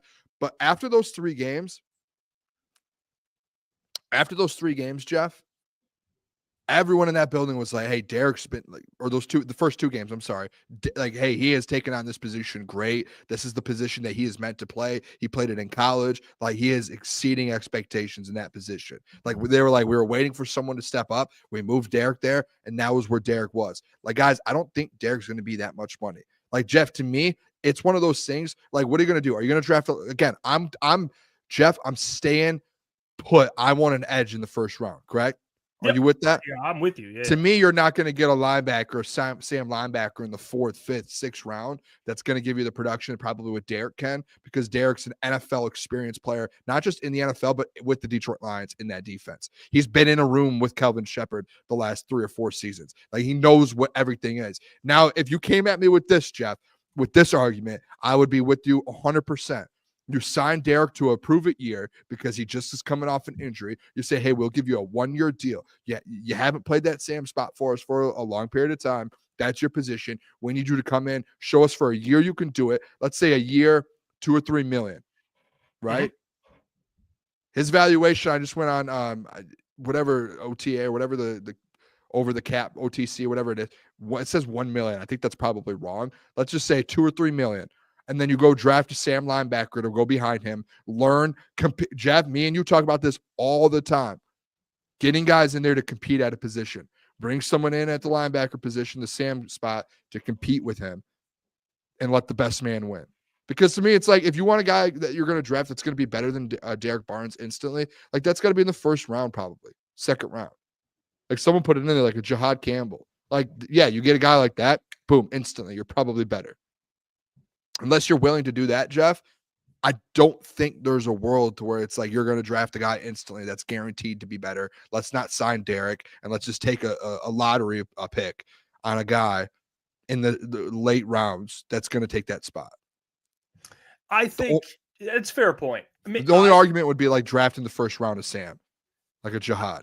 I think but you don't like drafting linebackers that early. No, I don't. I'm not a big fan of it.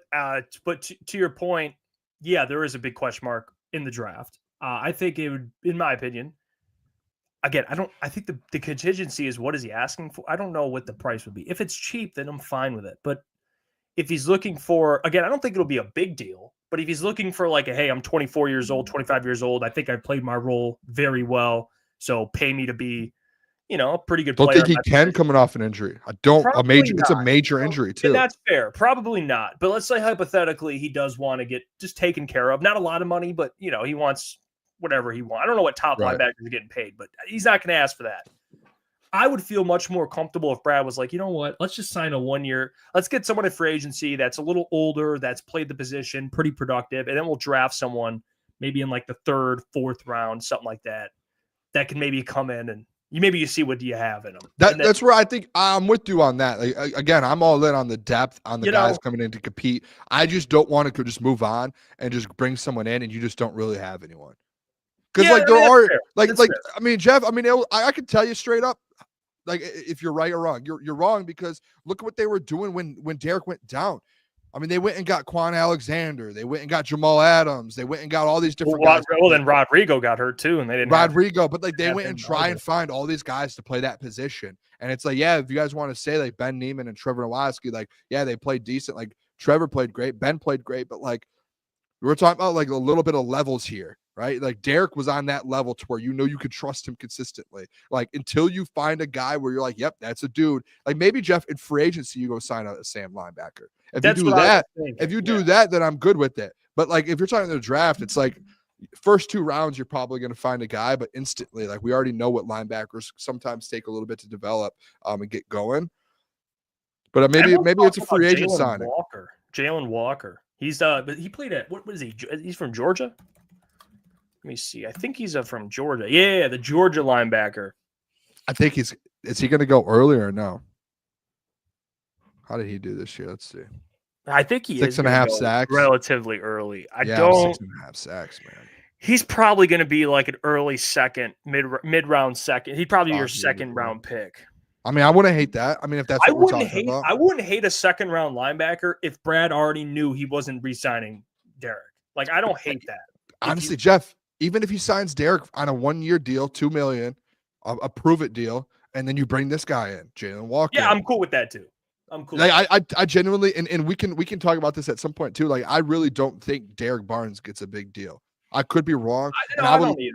I think just coming off an injury, like this was a contract year for him. He was supposed to have a big year, and you get a major injury. To me, instantly that removes the and I think he knows that. Like every NFL player knows that when you're on a contract year, injury happens. You're probably gonna have to sign a prove it deal. That's just how the game works. That's how the business is. I mean, Malik says, I'd prefer to get Barnes back, but I feel like he might follow Glenn to New York. Potentially, yeah. I mean, yeah, he could. They could outbid the Lions easily. That's my point, I guess. I'd be like, sayonara. If that happens, and then all it comes down to is like for Brad, it's like, hey, you have to go get someone. Like you have to go get a Jalen Walker, or you have to go get, I don't know, go find a free agent. We haven't looked at the linebacker and free agents yet, but like, dude, you have to go find someone. What's his name? The linebacker from Vegas. Oh, I literally I'm blanking. What's something Spo or Robert Spillane. Spillane, yeah, Spillane. Yep. Yeah. I mean, you just had to make a move like you do. I think that's a need. Yeah.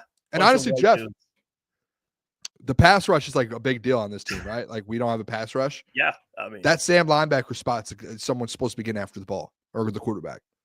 That's schemed in some of these game plans. Yeah, Derek can do that. Derek can do that. Yeah.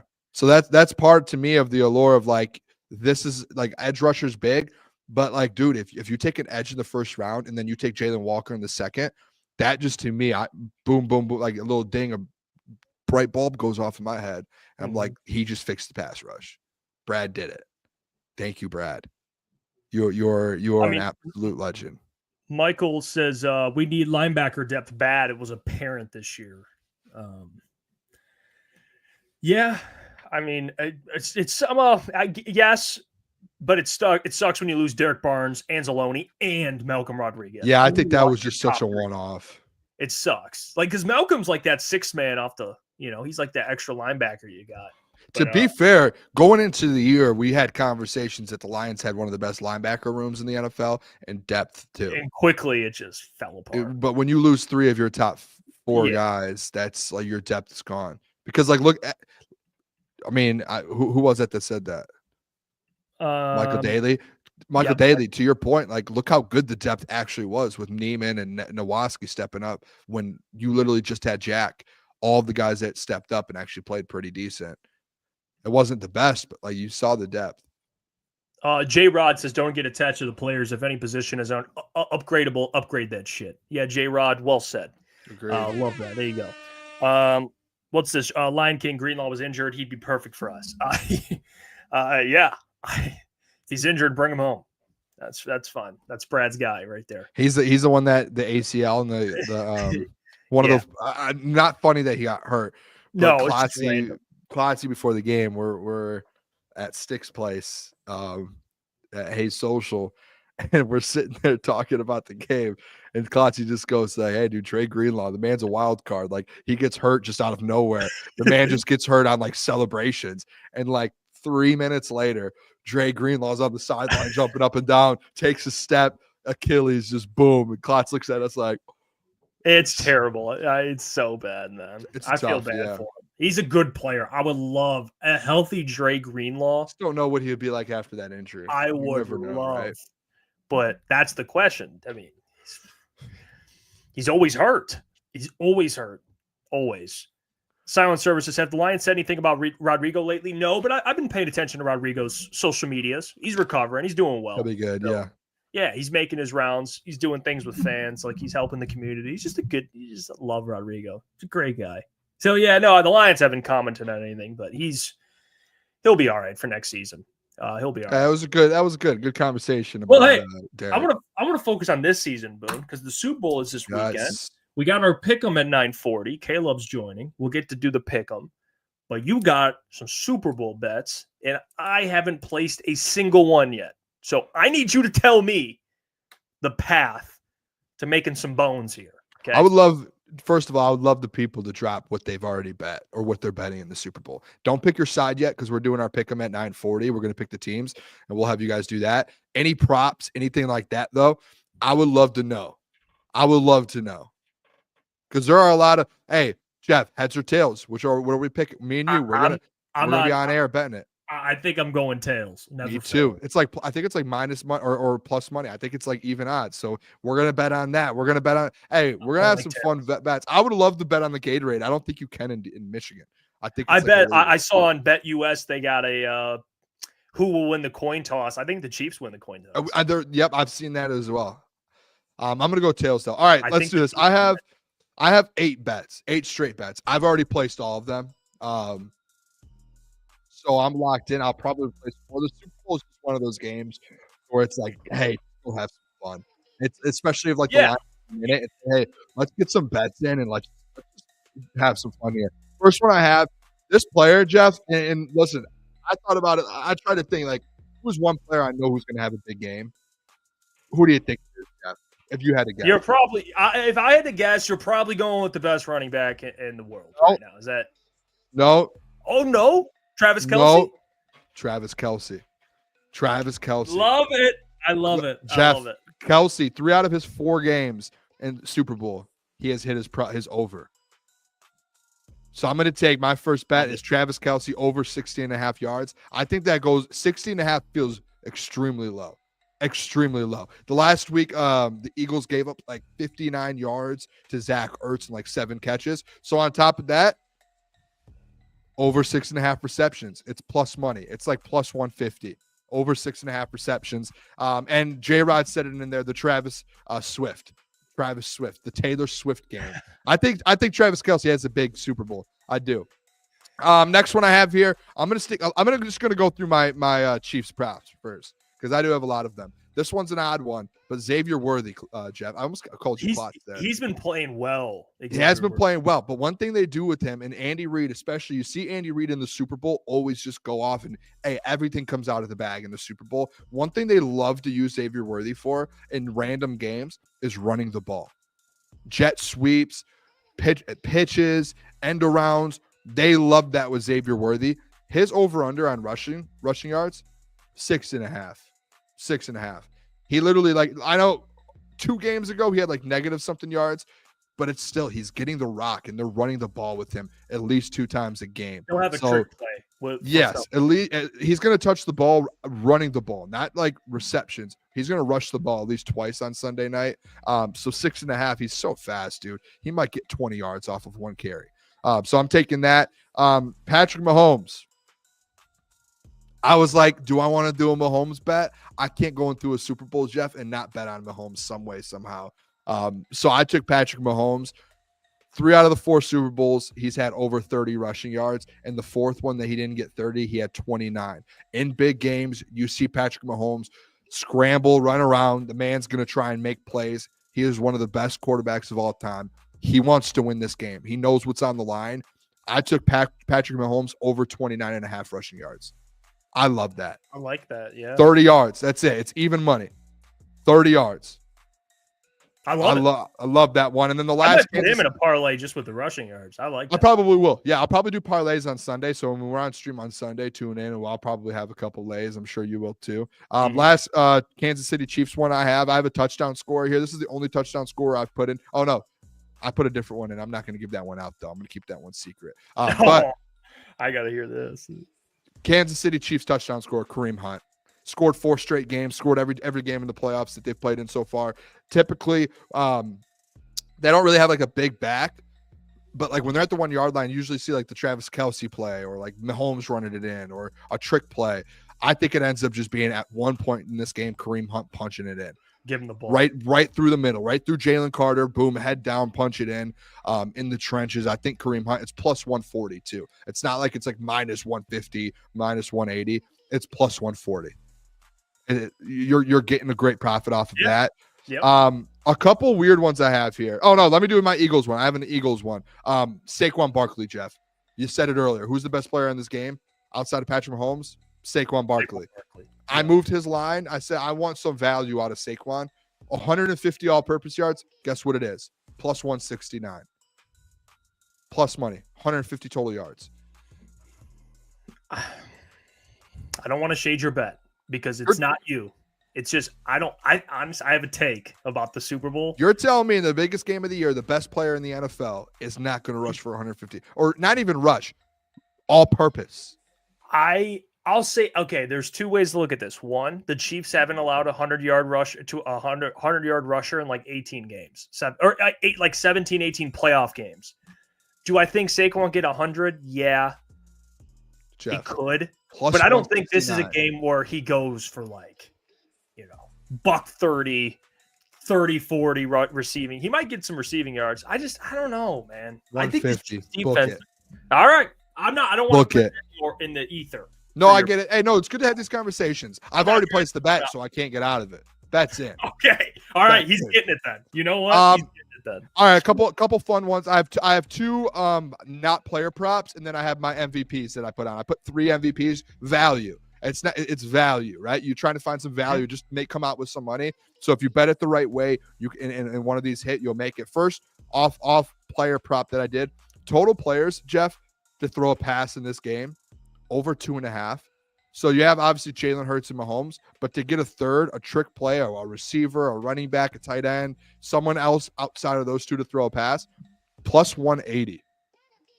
Give me that all day. Who's throwing passes? Plus 180. You're going to see every Super Bowl, you see a trick play and you see a third player throw Philly a pass. Special, yeah. I've bet that, Jeff. I think the last 2 or 3 years, I think it's hit every year. I think there's been a trick play like that every year. You've seen Tom Brady catch a touchdown or drop a touchdown pass. They might work out the Philly Special this year. I'm telling you, it's plus 180. Like, that's value if I've ever seen it. That's value. And then another one here. I got this today. I don't know why I was at this, but I found it. And honestly, it's on a certain spot. I think it's only on for a sports book for just today, actually. Are we allowed to give out any other sports book, like a free ad? Oh, yeah. Go ahead. DraftKings. I think DraftKings has a boost today. So you have probably until midnight if you're on DraftKings. Both teams just rush for a touchdown, plus 145. That seems like Saquon or Jalen Hurts gets in, and then you get Kareem Hunt or Mahomes. That feels like a lock to me. So I got that. A lock. Yeah, yep. I love that. And then my MVPs. Are you ready? I took one from each side in case each team wins, and then I took a long shot on a side, a big odd ones. I took Patrick Mahomes. I bet Patrick Mahomes plus 120, and I bet Saquon plus 250. Because if the Eagles win, Jalen Hurts. Those are the two. So I'm covered on both ends here, right? And I did the math. I made sure I'm going to come out positive here if this happens. And then my long shot one at plus 1,400 is if the Chiefs win and Mahomes doesn't get it, there's only one other player that can do it, I think. Travis Kelce, plus 1,400. Sometimes, like in these dynasties, you see like one of those big. What's Chris Jones? Chris Jones is probably a good one, but I just think like you see those secondary stars here and there in dynasties They'll that win will randomly get one. You've seen, Julian Edelman when Brady was like, boom, Julian, like you see those. I think there's going to be like Mahomes has got it every year. I think there's going to be one of these years where Kelsey has like 2 touchdowns. Watch him. Hey, you might cash 2 bets because he could throw for a he could throw a touchdown. He could throw a touchdown. It's like I could get his over in yards, over 60 and a half. His over, he has like 8 catches, 125 yards, 2 touchdowns, a passing touchdown, and you got to give it to Travis Kelce. Booner cashes plus 1,400. I like it. So those are mine right now. I mean, there's probably going to be some more throughout the next 2 days that I place, and I'll have them for the boys and hey, gals as well on Sunday on our stream. So the parlay comes out on Sunday. I'll have a parlay Sunday. Like I'll probably do like a 4 or Sunday. 5 leg parlay over plus 500.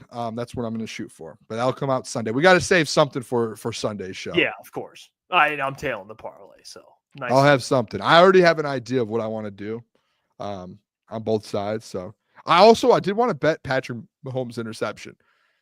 It's like plus 150 or plus 130. He's thrown through interception in 3 of his 4 Super Bowls. And he's thrown 5 total in 4 Super Bowls. Yeah, he does. I saw that today. Like his Super Bowl stats aren't like his yards and touchdowns are good, but his interceptions, he has in 2 of his Super Bowls, he has 2 interceptions, and he has 1 in another one. His best game was versus what's crazy is like Philly last time. He only threw for $180, but he had 3 touchdowns, 0 interceptions. But the other games he throws for like 270, 280 with 2 interceptions, 2 touchdowns. It's weird. It's odd, man. It really is. That was out of nowhere. Hold on. Forgot. It's Friday. Means someone comes out of the grave and gives picks. I thought he was down. I thought he was out for the count. I thought this man was out for the count. He was down, out, dead. Close the coffin. Then I look today. The coffin pops open, and that's Caleb Zarnick. Caleb, There we go. I'm doing great, Jeff. You know me. I'm never dead. I'm always going to be in it no matter what. I could be battered, bruised, doesn't matter. I'm still in the ball game. I'm not a quitter. One might say. I wish Klotz was here. I mean, this is and Boone, correct me if I'm wrong. It's like whoever it's win or go home for both of you. Yeah. Win or go. And you have the first pick over Klotz. Klotz didn't send me his pick, so whoever you pick, he automatically gets the opposite. Automatically. Oh, that's so you get to choose. It's balls in your court. It's like you can't let him. That's a good thing though. I'd rather be like I want to make I want to bury my own. You dictate it. I'll say in this game it might, Eagles Chiefs. It might be a little bit of a disadvantage because I'll say this is going to be a fantastic game. Like it's so good. All day, flip flop. I didn't know who I was going to take, but I think I'm pretty set on who I want. So we need to talk this conversation for Jeff. Jeff, I'll let you take the floor here because hey, with Unc and Mike. So maybe we put it to a vote, but I'm gonna sit back because you're in a tough spot on this because this is the biggest crock of shit I have ever laid eyes on. Okay, Booner and me are in a battle. It's over. I'm not gonna win because I think I'm 2 games behind him. And there's 1 game left. So I don't think I can catch Boone. So I'm out. Does that mean I'm the champion automatically? Yeah, I think even if I win and you lose, that would be 74-64. You'd be 74-63. So I'm buying a trophy for our pick'em. Congrats, Boone. Boone. I'm gonna throw it on our company card. We're getting a pick'em trophy. Booner, first ever Crunch Time Sports NFL pick'em champion. Thank you very much. Thank you very much. Yeah, so this is bullshit. All right, so Mike gets second place because he was out on IR and he didn't make picks. He was on vacation. He forgot to send some picks. And so based on the numbers, the percentages, he's in second place. But we know what this is, Boone. It's me and you. We're battling right now. It should be. And I know what you're going to say. Or not you, but some people, or Michael might say this. Well, I wasn't here. I could have gotten picks right. Or you could have shit the bed. And you could have been bottom. Honestly, Caleb, You might have jumped up to third. I'm saying it. You could have gotten third. Okay? Wow. Look, That's a big – that actually – I didn't think of that. No. Mike could be in last, to be honest, if He's he made his cut. fading the people. That's what he's doing. And- He doesn't want to get last or fourth or fifth, whatever it is, and he hasn't made his pick. So my proposal to the committee, which is Booner, because he's the commissioner, is to bump me to 2 and bump Caleb to 3. This is where I got okay. you. This is where things get tough because if we don't do it, Jeff, I know who you're picking for the game, and Mike texted me his pick. You two are in a spot to where Jeff, if you win and Mike loses, you guys flip, and Wow. he has the same pick as you, but he's not here today. Oh. He's not on the show. I mean, He's missed a little bit. He's missed a lot of picks. I think Not that here this- today to give his pick out. So that's where So this is where I'm at. This is my proposal to the committee. Then we'll give the picks out. We'll get it over with. But I mean, we have 3 people here. We could vote. I don't want to be, or we could put a poll in the chat because I don't want to be the. Well, this is where I'm at with it. Okay, Michael. Since you missed time for giving pick'em, I think it's worthy of a disqualification. I said it.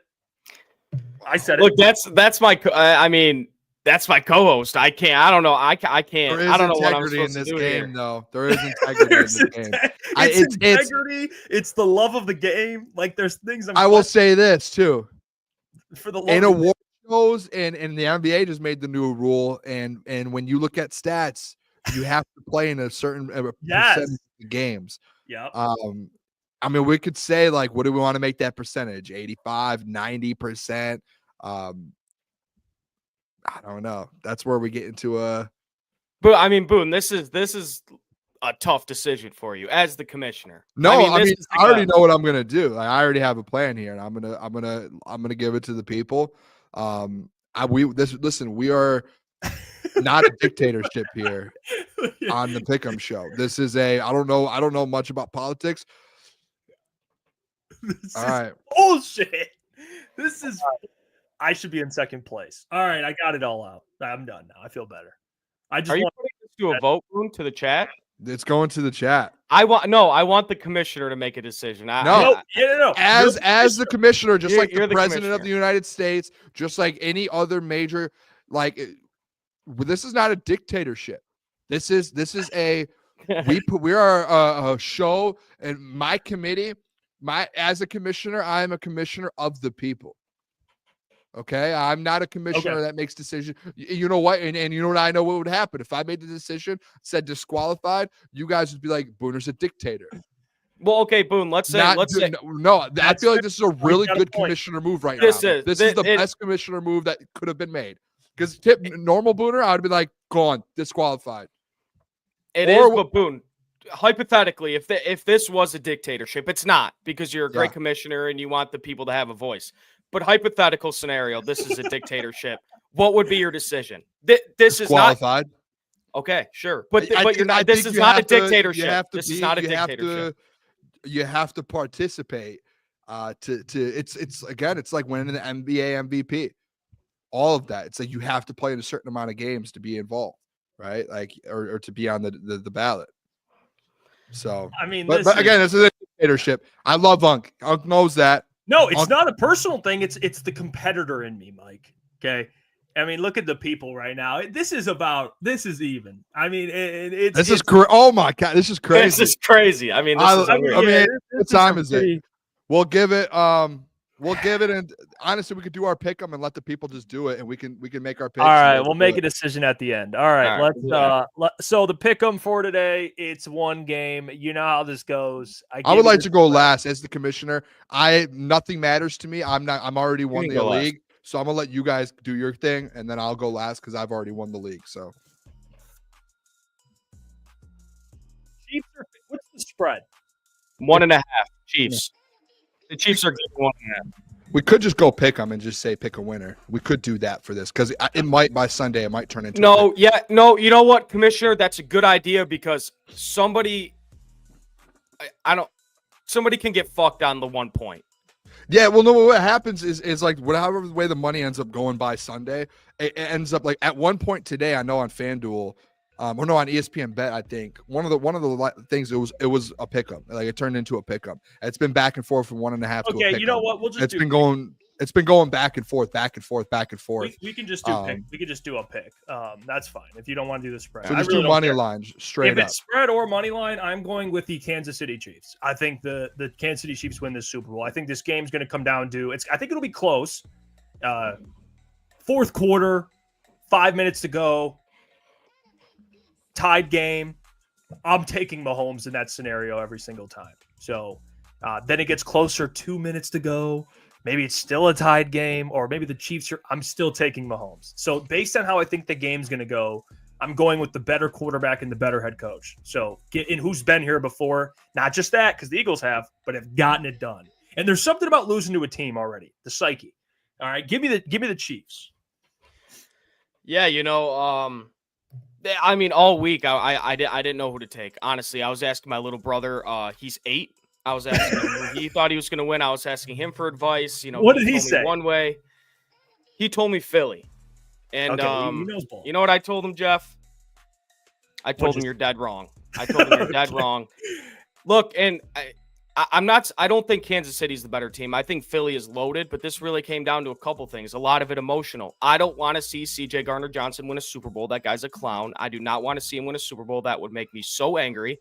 So it's going to be It's going to be awesome to root against him.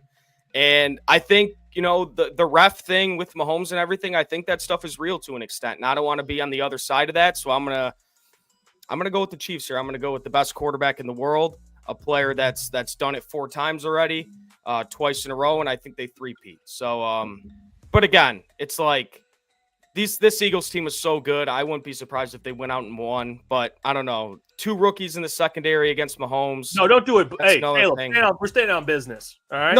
No, yeah, we are, but I mean, and I'll say this too, like, obviously really upset the Lions aren't in it, and I know a lot of people are saying they're not going to watch the game and stuff because the Chiefs are back in and everything. This is going to be an awesome football game. I agree. I mean, the product of this game is going to be unreal. Whether you like Mahomes or not, it's going to be awesome. I mean, these 2 teams are great. Probably the 2 best teams. I mean, they are the 2 best teams in the league, 1 and 2. Boone? Yeah. This might shock a lot of people. Oh, and no. I apologize if I hurt anyone for my pick. I am the best picker on the season. I have been going back and forth, boys, and obviously, rightfully so, it's a pick-em game. I've been going back and forth for the last 2 weeks on this. I legit was like, I don't know who wins this game. Over the last 24 hours, I have come to a realization. Last season, I made my pick. I picked the Kansas City Chiefs over the 49ers when everyone was saying, this is the year that Kansas City gets knocked off. This is the year that the 49ers finally get that Super Bowl. They get to hoist the Lombardi trophy that they've been waiting to do with Kyle Shanahan. And last year was the year because, hey, I'll tell you a little story real quick too, boys. 2 years ago, I picked Patrick Mahomes to not make the playoffs. I said they're not going to win their division. They're going to struggle to get a wild card. Then they went on to win the Super Bowl. And I told myself I would never in my life pick against Patrick Mahomes ever again. So on Sunday night, boys, I'm riding with the refs. I'm riding with Kermit the Frog. I'm riding with Taylor Swift. Give me the Kansas City Chiefs to win the Super Bowl 3 straight. Boys, There you go. Vic Fangio Love it. is 0-8 versus Patrick Mahomes. 0-8. Crazy. And again, I said it yesterday, Jeff, when we were talking about it with Klotz. If I had to put my own money on the line to who finishes a game and wins it, if you give Patrick Mahomes the ball with 2 minutes left in this game, the game is over. With Harrison Butker, listen, as much as some people might not like him, Harrison Butker is going to go down as the best kicker of all time because of what he's done in the playoffs already. He has like the highest kick percentage of all time in the NFL, not just regular season, but also playoffs. He's kicked some of the biggest kicks for them. The man is cold-blooded. I think he's like 9 for 9 in the playoffs or something like that with under 2 minutes left to tie or win the game. Like some insane stat. So I don't see a world I think the Eagles are going to give them a run for their money. It's going to be a one-possession game. But I'm putting my money on Kansas City, Patrick Mahomes, Andy Reid, Steve Spags. Dude, Spags? I'm not betting against Spags. No way. Dude, I'm not betting. I think Saquon goes and has a good game. But we're talking about, like, hey, when stops come down to stops, Chris Jones, Spags, those guys, like, they find ways to get it done, guys. And I think it's just a gritty win for the Chiefs. This isn't the best Chiefs team you've ever seen. That doesn't have the biggest names like you've always seen. But this team is good, and they find a way to get it done. I'm not betting against Patrick Mahomes and his 3-peat. Not doing it. Yeah, Give me the Kansas City Chiefs. I love it, Boone.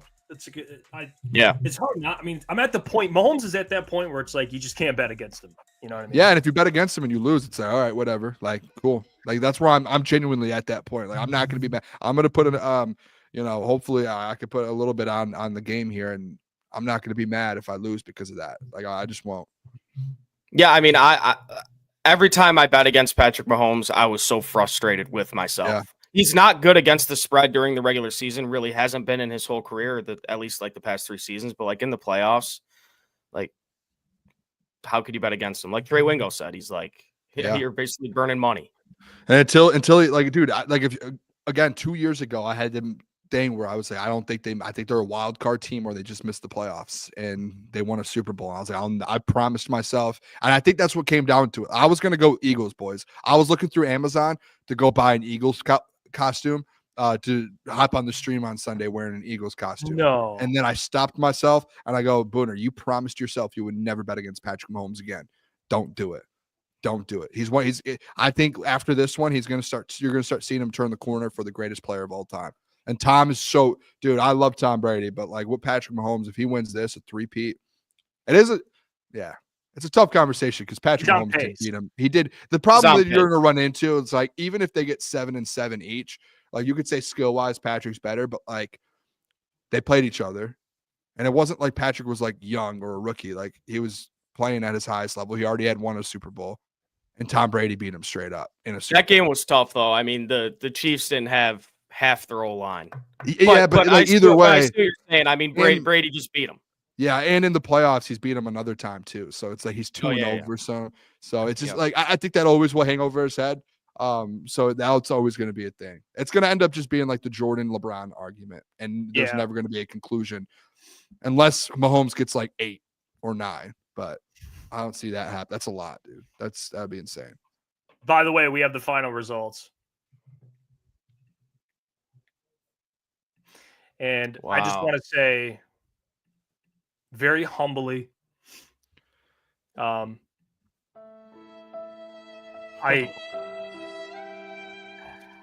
do I say this? To a friend of mine, a brother of mine. Love that. I love this man. I just think it's for the best. I really do. I want to say, Mike, you're a great guy. Your contributions to the Pick'em this year was very valuable, but sometimes if you love something so much, you just got to let it go. And I think this is that time. We just got to let Mike go from Pick'em. So officially, Mike, you are disqualified per the people. Shit, now it's shifting. Hold on. Okay, when do we end the vote?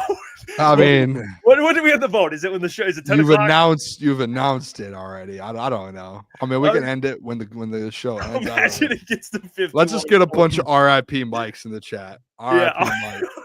RIP Mike, man. RIP Mike. I love Mike like a brother. I bet you. Hey, Caleb, show me your phone. I bet you betted yes on this, or you picked yes on this because you wanted to move. No, that's my dog. I can't do that. Hey, show us your thing. Would you bet or would you? Do you see my screen? No, I'm watching. You voted yes for sure. I'm watching the Pistons. Right? I didn't bet it, dude. I didn't do that. Did you vote? I wouldn't do that. Me? Yeah. I don't have a dog in this fight. I mean, I don't have a dog in this fight. I have officially jumped to second place. Stand up. So hold on. So if he's disqualified, you're in third. And Klotz is in fourth. You're still fighting to not be. But Mike didn't lose.